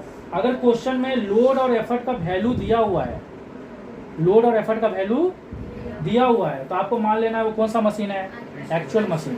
और तब आपको मैकेनिकल एडवांटेज कौन सा फॉर्मूला से निकालना है, लोड बाय एफर्ट। और वेलोसिटी रेशियो कौन सा फॉर्मूला से निकालना है, 2 to the power n। और अगर क्वेश्चन में लोड और एफर्ट का वैल्यू मेंशन नहीं है, तो आपको मान लेना कि वो कौन सा मशीन है, आइडियल मशीन। और उस केस में दोनों को कौन सा फॉर्मूला से निकालना है, 2 to the power n। ये चीज़ आपको समझ में आ रहा है। तो मान लो कि ये क्वेश्चन है, ठीक है, और इसमें आपको लोड और एफर्ट का वैल्यू दिया हुआ नहीं है, तो इस केस में आपको अगर मैकेनिकल एडवांटेज और वेलोसिटी रेशियो दोनों ही निकालने बोले, तो आप सिंपली फॉर्मूला यूज करोगे 2 to the power n, जहाँ पे n होगा नंबर ऑफ मूवेबल पुली, तो ये हो जाएगा 2 to the power 1, तो आंसर आ जाएगा 2। ओके, और इस केस में अगर आपको एफिशिएंसी निकालने बोलेगा, तो एफिशिएंसी होगा mechanical advantage by velocity ratio into 100, तो ये हो जाएगा आपका मैकेनिकल एडवांटेज वेलोसिटी रेशियो दोनों तो सेम है ना, तो दोनों कट के 1 हो जाएगा। तो आंसर कितना आएगा? 100% आएगा। अरे समझ में आया कि नहीं? और अगर आप वैल्यू वाइज देखोगे तो कितना आंसर आएगा? 1 आएगा, क्योंकि 100% का मतलब क्या होता है? 100/100, जो कि इक्वल टू कितना होता है? 1। लेकिन अगर सोच लो इसी क्वेश्चन में अगर क्या करता, एफर्ट का वैल्यू दे देता मान लो 2 kgf और लोड का वैल्यू दे देता सोच लो 10 kgf। अब आपको इसको क्या मान के चलना है? अब आपको इसको आइडियल मशीन मान के चलना है, सॉरी अब आपको इसको एक्चुअल मशीन मान के चलना है, क्योंकि लोड और एफर्ट का वैल्यू दिया हुआ है। तो अब आप इसका मैकेनिकल एडवांटेज कैसे निकालोगे? लोड बाय एफर्ट, जो कि हो जाएगा 10/2 5 kgf, और सॉरी 5 kgf नहीं होगा, सिर्फ 5 होगा, क्योंकि मैकेनिकल एडवांटेज और वेलोसिटी रेशियो का कोई यूनिट नहीं होता है, क्योंकि इसका भी kgf इसका भी kgf कट गया। और वेलोसिटी रेशियो कौन सा फॉर्मूला से निकालोगे? 2 to the power n से निकालोगे। ओके, तो ये हो जाएगा 2 to the power 1, मतलब 2 आ जाएगा आंसर। अब अगर आपको एफिशिएंसी निकालने बोलेगा तो एफिशिएंसी का फॉर्मूला होता है mechanical advantage by velocity ratio into 100। ये हो जाएगा 5/2 × 100, जो कि हो जाएगा 2.5 × 100, तो ये हो जाएगा 250%। अरे समझ में आ रहा है कि? तो एक्चुअल मशीन का काम कब करेगा? जब लोड और एफर्ट का वैल्यू दिया हुआ रहेगा, और जब लोड और एफर्ट का वैल्यू दिया हुआ नहीं रहेगा तब वो आइडियल मशीन का काम करेगा। तो आप लोग एक काम कर सकते हो, अपना कॉपी में एक जगह लिख लो नोट करके लिख लो, और नोट में लिख लो कि अगर if the value of load and effort are not given then that is a ideal machine, and if the value of load and effort are given then that is actual machine. Pause कर देना।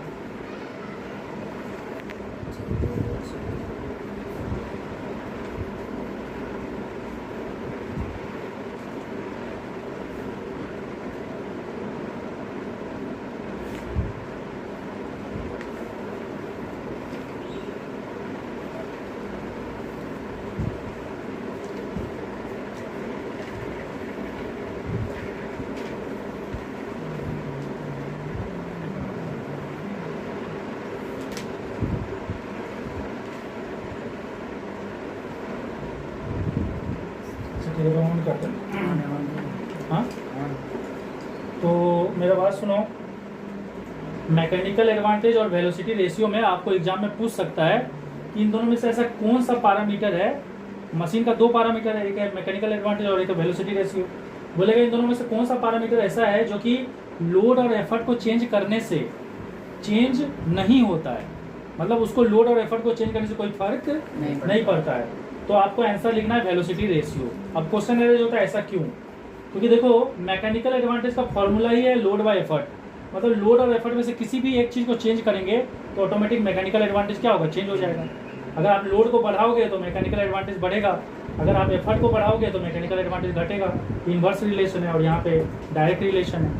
लेकिन velocity ratio क्यों नहीं change होता है?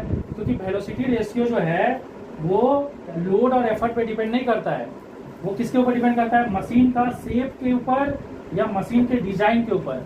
अब आप बोलोगे कैसे, समझ नहीं आया, थोड़ा समझाइए।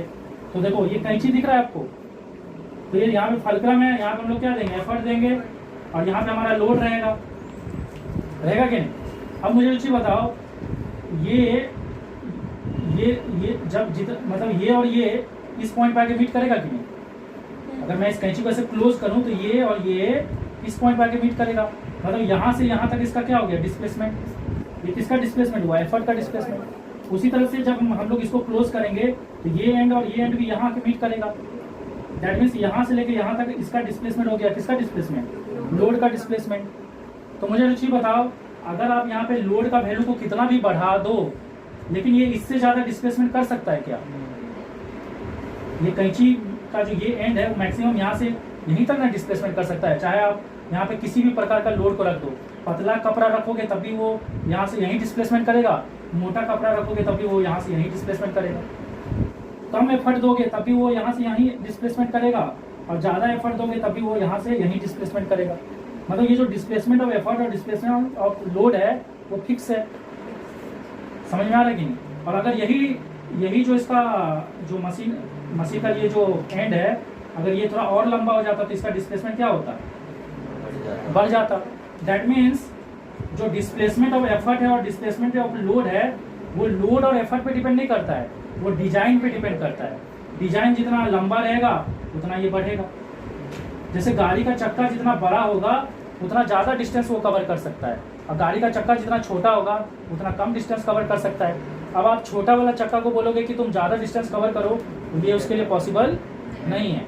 तो इससे ये पता चलता है क्योंकि velocity ratio displacement of effort और डिस्प्लेसमेंट ऑफ लोड पे डिपेंड करता है, और ये दोनों फैक्टर किसके ऊपर डिपेंड करता है? डिजाइन के ऊपर। मतलब डिजाइन जैसा, अगर डिजाइन लंबा लंबा रहेगा तो ज़्यादा डिस्प्लेसमेंट करेगा, डिजाइन छोटा छोटा रहेगा तो कम डिस्प्लेसमेंट करेगा। तो इसको लोड और एफर्ट से कोई लेना देना, इसको किससे लेना देना है? डिजाइन से लेना देना है। अरे समझ में आ रहा है कि नहीं? जैसे एक छोटा सा कार का मॉडल है और एक एक्चुअल कार है। अब तुम बोलोगे छोटा कार भी उतना ही डिस्टेंस कवर करे जितना बड़ा कार, तो पॉसिबल नहीं है, क्योंकि दोनों का डिजाइन अलग अलग है।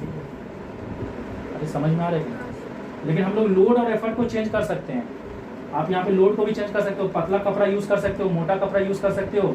उसके हिसाब से अगर आप मोटा कपड़ा यूज करोगे तो आपको ज़्यादा एफर्ट देना पड़ेगा, पतला कपड़ा यूज करोगे तो कम एफर्ट देना पड़ेगा।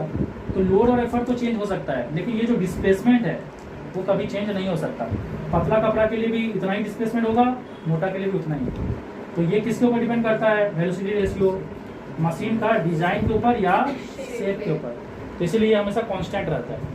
तो अगर आपको पूछेगा मैकेनिकल एडवांटेज और वेलोसिटी रेशियो में क्या कांस्टेंट है, तो आप लिखोगे वेलोसिटी रेशियो। क्यों? क्योंकि कारण ये है।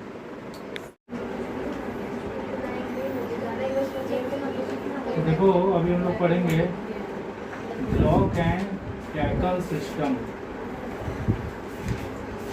ब्लॉक एंड टैकल सिस्टम, ठीक है। तो ब्लॉक एंड टैकल सिस्टम में आपको अलग अलग ब्लॉक रहेगा पुलिस का, ठीक है। जैसे ये एक ब्लॉक है और इस ब्लॉक में सोच लो कितना टुक पुली है, मान लो कितना टुक पुली है, 3 टुक पुली है। ऐसे आपको एक ब्लॉक दिया रहेगा, इस ब्लॉक में कितना टुक पुली है? 3 टुक पुली है। और ये नीचे वाला जो ब्लॉक है इसमें 2 टुक पुली है, ओके। तो इसको हम लोग बोलेंगे ब्लॉक 1 और इसको हम लोग बोलेंगे ब्लॉक 2। ब्लॉक 1 हो गया, ब्लॉक 2 हो गया। इन दोनों ब्लॉक को जब एक रस्सी के हेल्प से या रोप के हेल्प से या कोई स्ट्रिंग के हेल्प से एक दूसरे के साथ जोड़ दिया जाता है, तब उस सिस्टम को क्या बोला जाता है? टैकल। टैकल मतलब होता है इन दोनों को कनेक्ट करना। किसके हेल्प से कनेक्ट करना? किसी भी रस्सी के हेल्प से, मतलब रोप के हेल्प से कनेक्ट करना। तो when this blocks are connected by ropes, then it is called tackle। ये आपको समझ में आ रहा है? ये अलग अलग ब्लॉक है और हर ब्लॉक में अलग अलग नंबर ऑफ पुलीज है, और इन दोनों ब्लॉक को जब कोई रोप के हेल्प से कनेक्ट कर दिया जाता है तब उसको बोला जाता है टैकल। इसीलिए इस सिस्टम को क्या बोला गया? Block and tackle system. मतलब इन ब्लॉक्स को टैकल करना है, मतलब एक दूसरे से कनेक्ट करना है। तो देखो हमेशा याद रखना, ये जो नीचे वाला ब्लॉक है ना, इसमें हमेशा क्या लगता है? इसमें लोड लग जाता है। क्या लग जाता है? लोड। तो लोड हमेशा नीचे की तरफ रहेगा। अब देखो आप जब इन, और ये जो ऊपर वाला जो ब्लॉक रहता है वो हमेशा सस्पेंडेड रहता है, ऐसे मतलब लटका रहता है किसी चीज़, और लोड इसमें लटका रहता है। और हम लोग को क्या करना है? इन दोनों में रस्सी लगाना है, मतलब रोप लगाना है। रोप लगाने का दो सिचुएशन है हमारे पास रोप लगाने का। एक सिचुएशन है कि हम लोग यहाँ से स्टार्ट करेंगे, और एक सिचुएशन है हम लोग यहाँ से स्टार्ट करेंगे। तो हम क्या कर रहे हैं? यहाँ पे 2 डायग्राम बना रहे हैं और आपको दोनों डायग्राम से बता रहे हैं कि यहाँ से स्टार्ट करने से क्या होगा और यहाँ से स्टार्ट करने से क्या होगा। कभी कभी क्या होगा? यहाँ से स्टार्ट करने से भी सही होगा और यहाँ से स्टार्ट करने से भी सही होगा। कभी कभी ऐसा भी होगा कि यहाँ से स्टार्ट करने से सही होगा और यहाँ से रॉन्ग, या ऐसा भी हो सकता है यहाँ से सही हो और यहाँ से रॉन्ग। इसलिए मैं 2 डायग्राम बना के दिखा दे रहा हूँ ताकि हम लोग को पता चल जाए कि कौन सा सही है और कौन सा गलत है। तो देखो वही सेम डायग्राम को मैं यहाँ पे रिपीट कर रहा हूँ।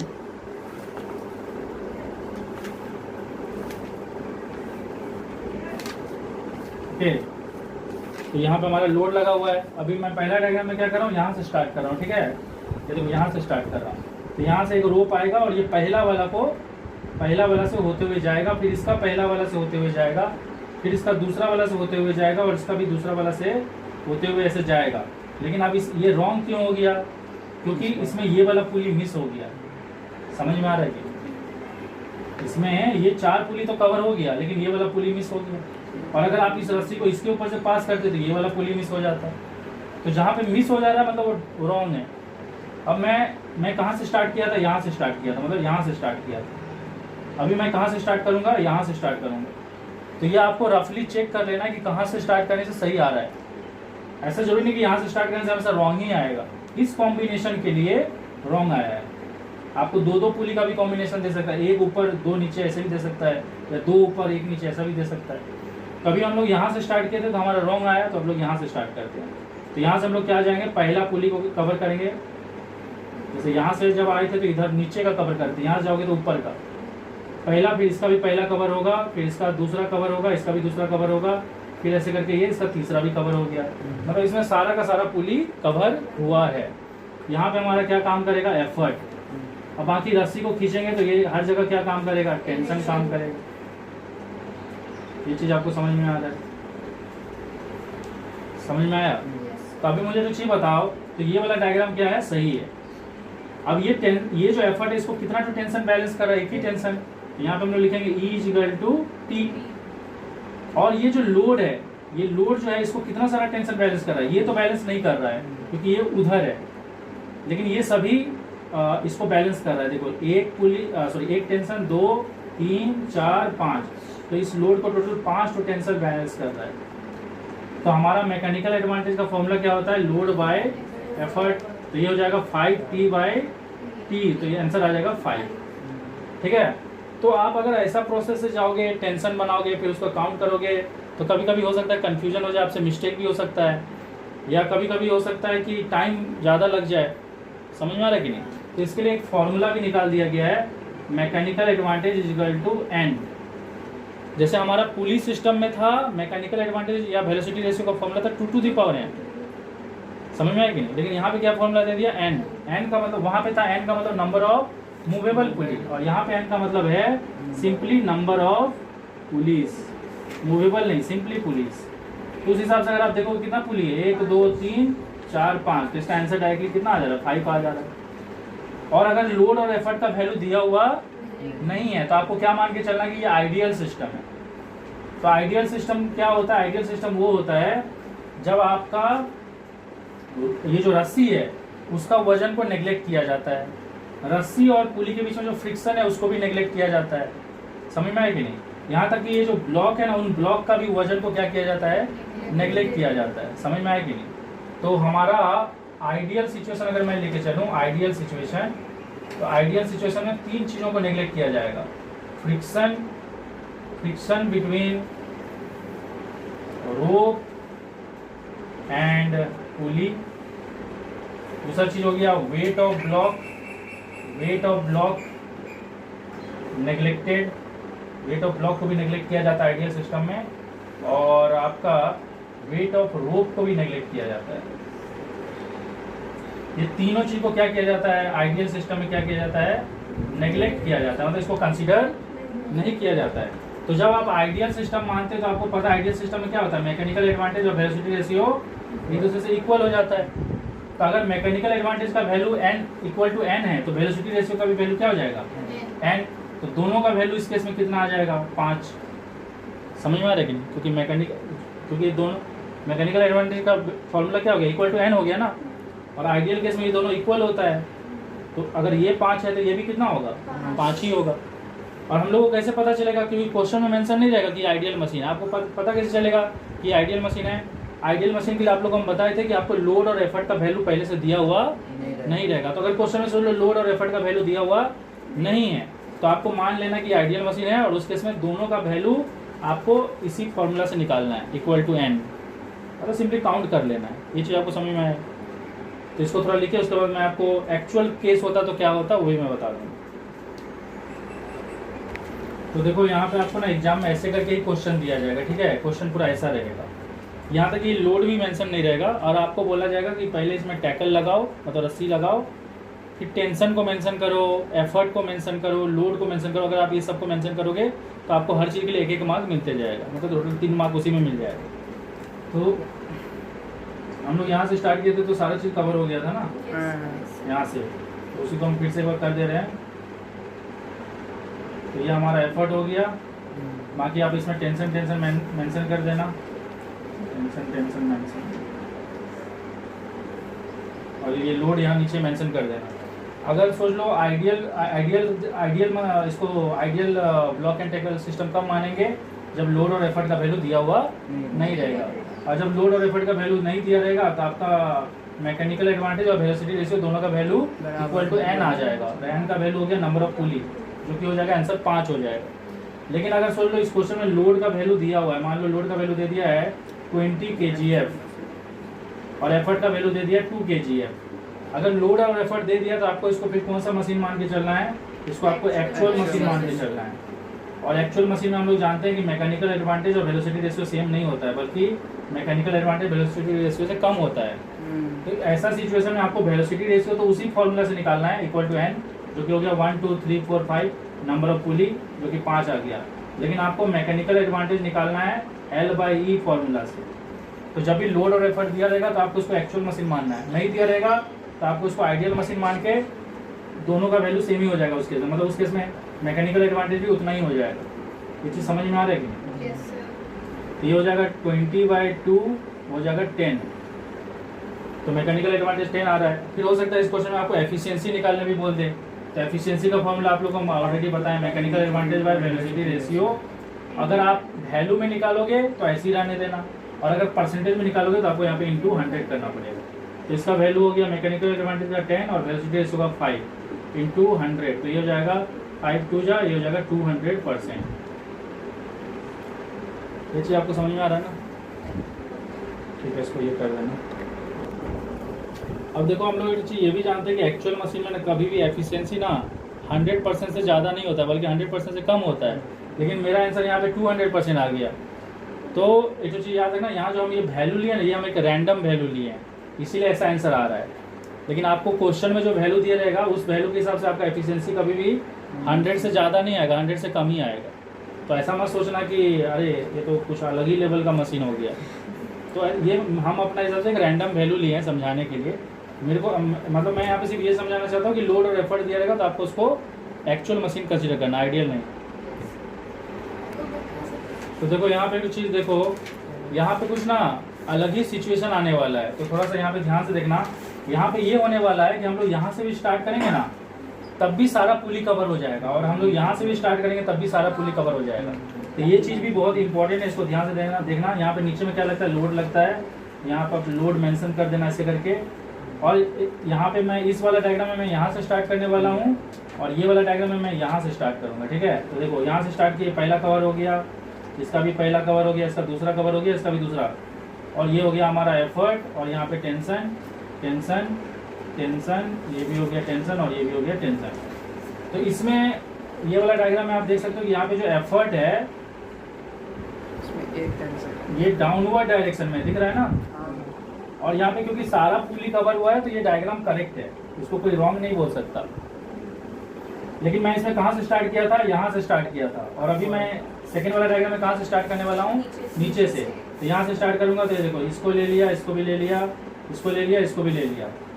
तो देखो ये भी सही हो गया क्योंकि इसमें भी सारा पुली कवर हुआ है। अब क्योंकि इसमें सारा पुली कवर हुआ है तो उस हिसाब से क्या हो गया, ये भी सही हो गया। ओके, लेकिन यहाँ पे एफर्ट जो है वो अपवर्ड डायरेक्शन में। तो और बाकी मैं हर जगह टेंशन मेंशन कर देता हूँ। तो ये डायग्राम थोड़ा सा, तो यहाँ पे टेंशन काम करेगा, यहाँ टेंशन काम करेगा, यहाँ टेंशन, और यहाँ भी टेंशन, और यहाँ पे भी टेंशन काम करेगा। ये दोनों डायग्राम को हम थोड़ा सेपरेट कर दे रहे हैं ताकि आपको ये अलग लगे, वो डायग्राम अलग, ये डायग्राम अलग। ये चीज़ आपको समझ में आ रहा है। तो अब क्वेश्चन अराइज होता है कि एग्जाम में अगर आपको ऊपर वाला ब्लॉक में 2 पुली दे दिया और नीचे वाला ब्लॉक में भी 2 पुली दे दिया, और एग्जाम में बोला कि आप इसका डायग्राम को कंप्लीट करो, तो ये डायग्राम भी सही होगा, वो डायग्राम भी सही होगा। लेकिन एग्जामिनर आपको दोनों में से कोई भी डायग्राम के लिए मार्क नहीं देगा। एग्जामिनर के पॉइंट ऑफ व्यू इन दोनों डायग्राम में से कोई एक ही डायग्राम सही है, दोनों डायग्राम सही नहीं है, या तो ये सही है या ये सही है। लेकिन अब आप बोलोगे कि सर यहाँ पे भी तो सारा पुली कवर हो गया और यहाँ पे भी सारा पुली कवर हो गया, उस हिसाब से तो दोनों सही होना चाहिए ना। लेकिन आपका क्वेश्चन पे डिपेंड करता है कि इन दोनों में से कौन सा सही है और कौन सा गलत। तो जैसे कि मैं यहाँ पे कुछ बताने वाला हूँ, ध्यान से सुनो। अगर एफर्ट डाउनवर्ड डायरेक्शन में रहता है तो वेलोसिटी रेशियो निकालने का फॉर्मूला होता है n। इससे पहले वाला क्वेश्चन में भी एफर्ट डाउनवर्ड ही था। तो यहाँ पे कितना पुली हो गया, 1 2 3 4, तो यहाँ पे वेलोसिटी रेशियो 4 आया। लेकिन जब यही एफर्ट अपवर्ड रहता है तो वेलोसिटी रेशियो निकालने का फॉर्मूला हो जाता है n+1, मतलब एक ज़्यादा हो जाता है, मतलब ये हो जाएगा 4 + 1 5 हो जाएगा। अब आप लोग बोलोगे ऐसा क्यों हुआ, नहीं समझ में आया। तो देखो यहाँ पे देख सकते हो ये लोड को कितना तो टेंशन बैलेंस कर रहा है, 1 2 3 हाँ 3 कर रहे हैं। सॉरी 1 2 3 4 टेंशन बैलेंस कर रहा है कि नहीं, क्योंकि ये वाला टेंशन तो उस पार है, पुली का उस पार है। अरे समझ लो कि नहीं, ये तो मतलब ये वाला टेंशन तो डायरेक्शन चेंज करने में यूज हो जा रहा है। इसको बैलेंस कौन कौन कर रहा है, 1 2 3 4।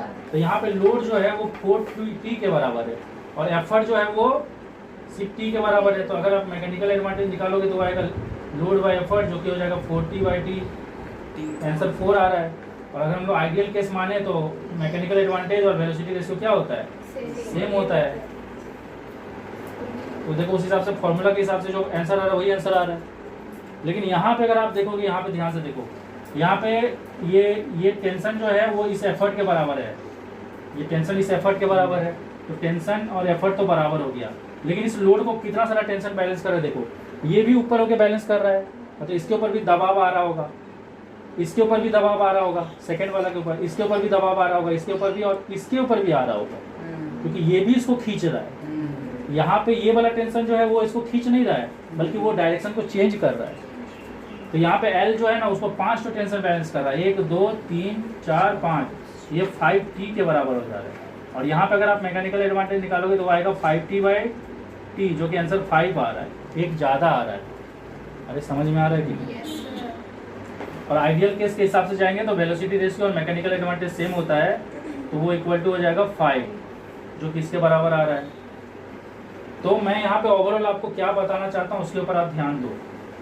जब आप नीचे पुल करोगे, जब रस्सी का डायरेक्शन नीचे रहेगा, एफर्ट का डायरेक्शन नीचे रहेगा, तो आपका वेलोसिटी रेशियो या मैकेनिकल एडवांटेज जो भी रहता है वो इक्वल टू n होगा।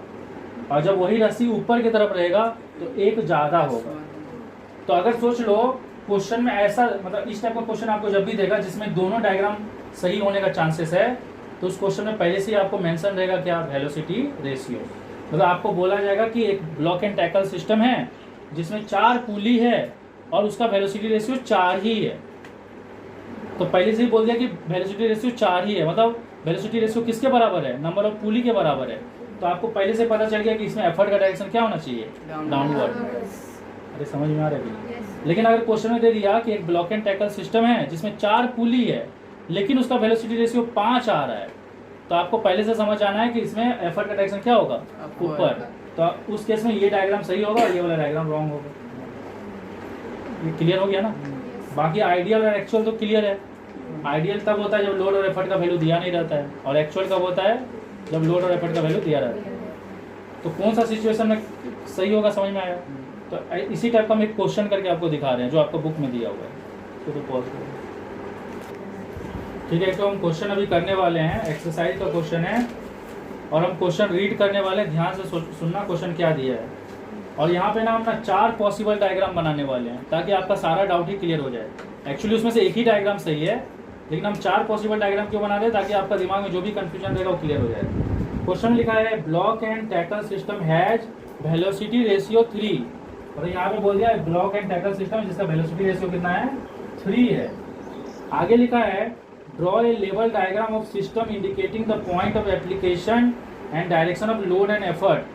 तो बोला कि आप इस ब्लॉक एंड टैकल सिस्टम का डायग्राम बनाओ और उसमें लोड और एफर्ट को मेंशन करो। समझ में आया। अब देखो यहाँ पे वेलोसिटी रेशियो 3 दिया है, तो अगर हम लोग डाउनवर्ड के हिसाब से पॉइंट ऑफ व्यू देखें, किसके पॉइंट ऑफ व्यू देखें, डाउनवर्ड के पॉइंट ऑफ व्यू देखें, मतलब एफर्ट जो रहेगा वो डाउनवर्ड डायरेक्शन में रहेगा, तो उस हिसाब से कितना तो पुली यूज होगा, 3 पुली यूज होगा।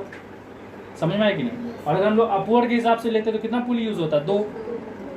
ये समझ में आ रहा है ना। तो अगर हम लोग यहाँ पे डाउनवर्ड के हिसाब से ले तो हम लोग का कितना पुली यूज होगा, 3, जिसमें से ऊपर वाला ब्लॉक में 2 पुली रहेगा और नीचे वाला में एक पॉसिबिलिटी ये भी है, या ऐसा भी हो सकता है ऊपर वाला में 1 रहेगा, नीचे वाला में 2। तो हम लोग यहाँ पे कौन सा सिचुएशन पे लेने वाले हैं, एफर्ट जो रहेगा वो कौन सा डायरेक्शन में रहेगा, डाउनवर्ड। एफर्ट जो रहेगा वो डाउनवर्ड डायरेक्शन में रहेगा, हम लोग वही लेने वाले। मतलब आपको मैक्सिमम क्वेश्चन जो रहेगा वो एफर्ट डाउनवर्ड वाला ही देगा, लेकिन कभी कभी अपवर्ड वाला भी दे सकता है। तो वेलोसिटी रेशियो 3 है और अगर हम लोग एफर्ट को डाउनवर्ड ले रहे हैं तो यहाँ पे हमारा नंबर ऑफ पुली कितना होगा बताओ? नंबर ऑफ पुली 3 ही होगा, क्योंकि जब डाउनवर्ड होता है तो ये इक्वल टू n होता है। ये समझ में आया ना? अब हमारा सबसे बड़ा कंफ्यूजन क्या है कि ऊपर वाला ब्लॉक में 2 होगा और नीचे वाला ब्लॉक में 1, या ऊपर वाला में 1 और नीचे वाला में 2। तो इसलिए मैं दोनों डायग्राम बना रहा हूँ। तो दोनों डायग्राम बनाने से ऑटोमेटिक आपको सही गलत पता चल जाएगा। तो आप ये देखो, ऊपर वाला में मैं 2 बनाया और नीचे वाला में 1, और यहाँ पे लोड लगा दिया। ये एक पॉसिबिलिटी है। दूसरा पॉसिबिलिटी क्या है? ऊपर वाला में 1 और नीचे वाला में 2, इसमें भी लोड लगा दिया। अब दोनों में मैं वाइडिंग करके देखता हूँ। ओके, तो अगर मैं यहाँ से स्टार्ट करूँ, उसके अलावा मैं आपको बोला था कि मैं यहाँ पे 4 पॉसिबल डायग्राम लूँगा। क्यों लूँगा? देखो, क्योंकि हम लोग को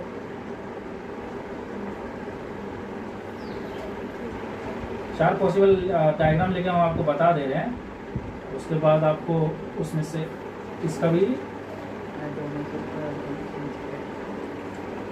ओके 4 पॉसिबल डायग्राम लिए हैं।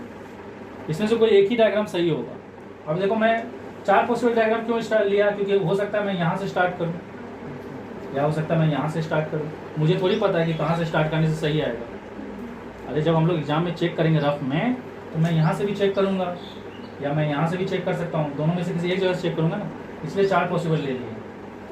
ये 2 पॉसिबिलिटी इसके लिए है, मतलब जिसमें 2 ऊपर है और 1 नीचे है, और 2 पॉसिबिलिटी इसके लिए जिसमें 1 ऊपर है और 2 नीचे है। तो सबसे पहले इसमें आते हैं। यहाँ से अगर स्टार्ट करें तो देखो, एक कवर हुआ, एक कवर हुआ, ये छूट गया, तो ये तो ऐसे ही रॉन्ग हो गया। ओके, अगर मैं ये नीचे से स्टार्ट करता तो एक कवर हुआ, इसका भी एक कवर हुआ, इसका भी कवर हो गया, और देखो एफर्ट हो गया नीचे, और एफर्ट नीचे है मतलब आपका वेलोसिटी रेशियो जो है वो किसके बराबर होगा? नंबर ऑफ पुली के बराबर।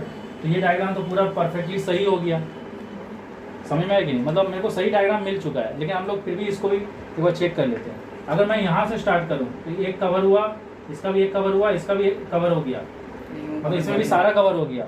लेकिन इसमें जो एफर्ट है वो अपवर्ड डायरेक्शन में, उस हिसाब से इसका वेलोसिटी रेशियो कितना आएगा? हाँ, यहाँ पे n+1 आएगा, मतलब 3+1 4 आएगा। लेकिन हमको तो क्वेश्चन में पहले से बोल दिया कि वेलोसिटी रेशियो 3 है, तो ये डायग्राम भी गलत हो जाएगा क्वेश्चन के हिसाब से। वैसे तो सही है ये, लेकिन क्वेश्चन के हिसाब से रॉन्ग हो जाएगा। तो हम लोग यहाँ से अब देखो, नीचे से अगर स्टार्ट करते तो ये इसको कवर करता, इसको कवर करता, और ये इसको मिस कर देता, ये वैसे भी रॉन्ग हो गया। मतलब आपको समझ में आ रहा है ना? आपको सारा पॉसिबिलिटी हम बता दिए, तो हमको ये पता चल गया कि ये वाला डायग्राम जो है हमारा वो क्या है? सही है। तो अब हम लोग इसमें क्या करेंगे? टेंशन सबको मेंशन कर देंगे, टेंशन को बार बार मेंशन। तो देखो, सारा टेंशन मेंशन कर दिए, लोड और एफर्ट भी मेंशन कर दिए, और इतना ही बनाने के लिए आपको 2 या 3 मार्क मिल जाएगा। मतलब सिर्फ डायग्राम बना दो और ये सब मेंशन कर दो। अब देखो, इस क्वेश्चन में ना आपको बोला है लोड का वैल्यू निकालने के लिए, और आपको एफर्ट का वैल्यू दे दिया। एफर्ट का वैल्यू कितना दे दिया है? एफर्ट का वैल्यू दे दिया 200 kgf। तो लोड और एफर्ट में से कुछ भी अगर दे दे तो आपको मान लेना ये कौन सा मशीन है? एक्चुअल मशीन, आइडियल मशीन नहीं। अगर ये आइडियल, अगर लोड और एफर्ट नहीं दिया रहता और आपको पूछता, एक बार के लिए मैं एक सवाल पूछता हूँ, अगर चलो लोड और एफर्ट नहीं दिया रहता, इसका वैल्यू दिया हुआ नहीं रहता, और आपको पूछता यहाँ पे मैकेनिकल एडवांटेज कितना है, तो कितना होता? n ही होता, मतलब 3 ही आंसर होता। लेकिन क्योंकि यहाँ पे एफर्ट दे दिया, मतलब ये एक्चुअल मशीन है, मतलब इसका लोड अलग आने वाला है और मैकेनिकल एडवांटेज भी अलग आने वाला है। ये समझ में आया ना? तो पॉज बना कर दिया। तो देखो, यहाँ पे इस क्वेश्चन में वेलोसिटी रेशियो 3 दे दिया है, और आपको बोला था ये डायग्राम बनाने के लिए और ये सब चीज़ को मेंशन करने के लिए, टेंशन, एफर्ट और लोड। अब क्योंकि इसमें एफर्ट दिया हुआ है तो ये आइडियल मशीन तो नहीं है, ये एक्चुअल मशीन है, और आपको लोड निकालने बोला है, मतलब इसका वैल्यू निकालने बोला है। और आपको कुछ और भी चीज़ दिया है, क्वेश्चन में दे दिया है कि इस मशीन का एफिशिएंसी कितना है? 60%, मतलब इसका एफिशिएंसी दे दिया 60%। ठीक है, तो ये जो सिंबल इसको एटा बोलते हैं, ठीक है, तो ये एटा सिंबल एफिशिएंसी के लिए होता है। तो हम लोग जानते हैं एफिशिएंसी का फॉर्मूला क्या होता है? Mechanical advantage by velocity ratio, और यहाँ 60% दिया जाएगा 60/100। मैकेनिकल एडवांटेज तो हम लोग को पता नहीं है, वेलोसिटी रेशियो लेकिन हम लोग को पता है 3 है। तो हम लोग यहाँ से क्या करेंगे? मैकेनिकल एडवांटेज निकाल लेंगे। मैकेनिकल एडवांटेज आएगा 60/100 × 3, ये आ जाएगा 180/100। जो कि आएगा 1.8। तो हमारा मैकेनिकल एडवांटेज कितना निकल गया 1.8। और हम लोग जानते हैं मैकेनिकल एडवांटेज का फॉर्मूला क्या होता है, लोड बाय एफर्ट। यहाँ पे यूज होगा क्योंकि ये एक्चुअल मशीन है। तो लोड इज इक्वल टू हो जाएगा मैकेनिकल एडवांटेज इनटू एफर्ट। तो मैकेनिकल एडवांटेज आएगा 1.8 और ये हो गया 200 kgf। तो ये 18 हो जाएगा और 360 kgf, इतना आंसर आएगा। ये चीज़ आपको समझ में आया? तो आपका लोड का वैल्यू निकल गया।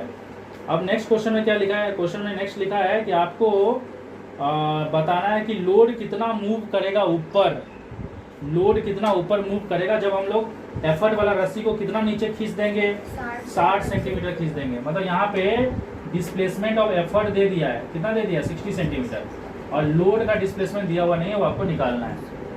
ये चीज़ आपको समझ, अरे सीधा सा बताए, रस्सी अगर हम लोग खींचेंगे नीचे, अगर हम लोग रस्सी खींचेंगे तो ये लोड ऊपर जाएगा। तो ये 60 सेंटीमीटर नीचे खींच दिए, तो ये कितना ऊपर जाएगा वही पूछा है। तो हम लोग इसको किस चीज़ से रिलेट करेंगे, वेलोसिटी रेशियो से, जिसका फॉर्मूला होता है d/dl। तो वेलोसिटी रेशियो 3 दे दिया है और डिस्प्लेसमेंट ऑफ एफर्ट दे दिया 60 और dl निकालना है। तो dl हो जाएगा आपका 60/3 जो कि हो जाएगा 20 सेंटीमीटर। तो अगर आप रस्सी, ये एफर्ट वाला रस्सी को 60 सेंटीमीटर खींचोगे तो लोड वाला जो लोड है वो सिर्फ 20 सेंटीमीटर ही ऊपर जाएगा। तो देखो यहाँ पे एक और क्वेश्चन हम लोग करने वाले। इस क्वेश्चन में लिखा है, सुनना क्या लिखा है, यू आर गिवन 4 पुलिस, आपको 4 ठो पुली दिया गया है एंड 3 स्ट्रिंग, 3 ठो रस्सी दिया गया है, 4 ठो पुली और 3 ठो रस्सी। आपको एक नीट लेवल डायग्राम बनाना है और इसका मैकेनिकल एडवांटेज दे दिया इक्वल टू 8। मतलब इस क्वेश्चन में मैकेनिकल एडवांटेज दे दिया 8, नंबर ऑफ पुलिस दे दिया है, नंबर ऑफ पुलिस दे दिया है आपका 4 और नंबर ऑफ रोप दे दिया है आपका 3। समझ में आया? और ये ब्लॉक एंड टैकल सिस्टम नहीं है, ये पुलिस सिस्टम है। तो कैसे होने वाला है ध्यान से देखो। सबसे पहले तो हम लोग ये जहाँ से लटकाने वाले उसको बना लेंगे। तो हम सबसे पहले क्या करते हैं, उस पुली को बना लेते हैं। कौन सा पुली? फिक्स पुली। और फिर यहाँ पे हम लोग एक मूवेबल पुली बनाएंगे, उसके लिए ऐसे रस्सी ले जाएंगे और यहाँ से ऐसे करके पास करेंगे। यहाँ पे एक मूवेबल पुली आ गया। उसके बाद फिर यहाँ से एक और मूवेबल पुली आएगा जो जिसका रस्सी इसमें आके जुड़ेगा। फिर यहाँ से एक तो और मूवेबल पुली आएगा जिसका रस्सी यहाँ आके जुड़ेगा। समझ में आया? और फाइनली यहाँ पे क्या लग जाएगा, हमारा लोड लग जाएगा। अब आप देख सकते हो यहाँ पे 3 रस्सी है। ये देखो, एक रस्सी ये है, ये रस्सी यहाँ आके खत्म हो गया, ये रस्सी भी यहाँ आके खत्म हो गया और एक रस्सी यहाँ से यहाँ गया। और हम बताए थे कि सेम रस्सी में टेंशन सेम होता है लेकिन अलग अलग रस्सी में टेंशन अलग। तो इसका टेंशन का हम लोग ले लेते हैं T1, यहाँ पे T1 और यहाँ पे भी T1। इसको ये T2 होगा, ये T2 होगा और यहाँ पे हो जाएगा T3 और यहाँ पे T3 हो गया। ये चीज़ आपको समझ में आया? और यहाँ पे आपका काम करेगा एफर्ट। ओके, अभी हम लोग चेक करते हैं। हमारा क्वेश्चन में मैकेनिकल एडवांटेज कितना दे दिया था, मैकेनिकल एडवांटेज दे दिया था 8। चेक करते हैं कि हमारा मैकेनिकल एडवांटेज 8 आता है कि नहीं। तो हम लोग जानते हैं कि अगर आइडियल सिचुएशन, क्योंकि यहाँ पे लोड और एफर्ट दिया हुआ नहीं है, तो ये आइडियल पुली ही हुआ, आइडियल पुली सिस्टम। और आइडियल पुली सिस्टम में वेलोसिटी रेशियो और मैकेनिकल एडवांटेज दोनों सेम होता है और दोनों का निकालने का फॉर्मूला होता है 2 to the power n pulley system में, जहाँ पे n का मतलब होता है number of movable pulley, number of pulley नहीं, नंबर ऑफ मूवेबल पुली। समझ में आया? तो मूवेबल पुली कितना तो है, 1 2 3, ये तो फिक्स है। तो उसके हिसाब से इसका आंसर आएगा 2 to the power 3, 8 आएगा। देखो मैच कर रहा है कि नहीं? तो सिंपल है, पुली सिस्टम आपको जब भी देगा और आपको अगर बोलेगा 5 तो पुली है तो पकड़ लो, 1 पुली तो फिक्स है, बाकी 4 जो होगा मूवेबल होगा। उसी तरह से यहाँ पे 4 पुली है तो 3 मूवेबल है, 1 फिक्स है। ये चीज़ आपको समझ में आया? ये सब करने के बाद आपको बोला है in your diagram mark the direction of load, effort and tension, what assumption have you made to obtain the required mechanical advantage. तो हम लोग जानते हैं यहाँ पे हम लोग वेलोसिटी रेशियो और मैकेनिकल एडवांटेज को बराबर लिए हैं।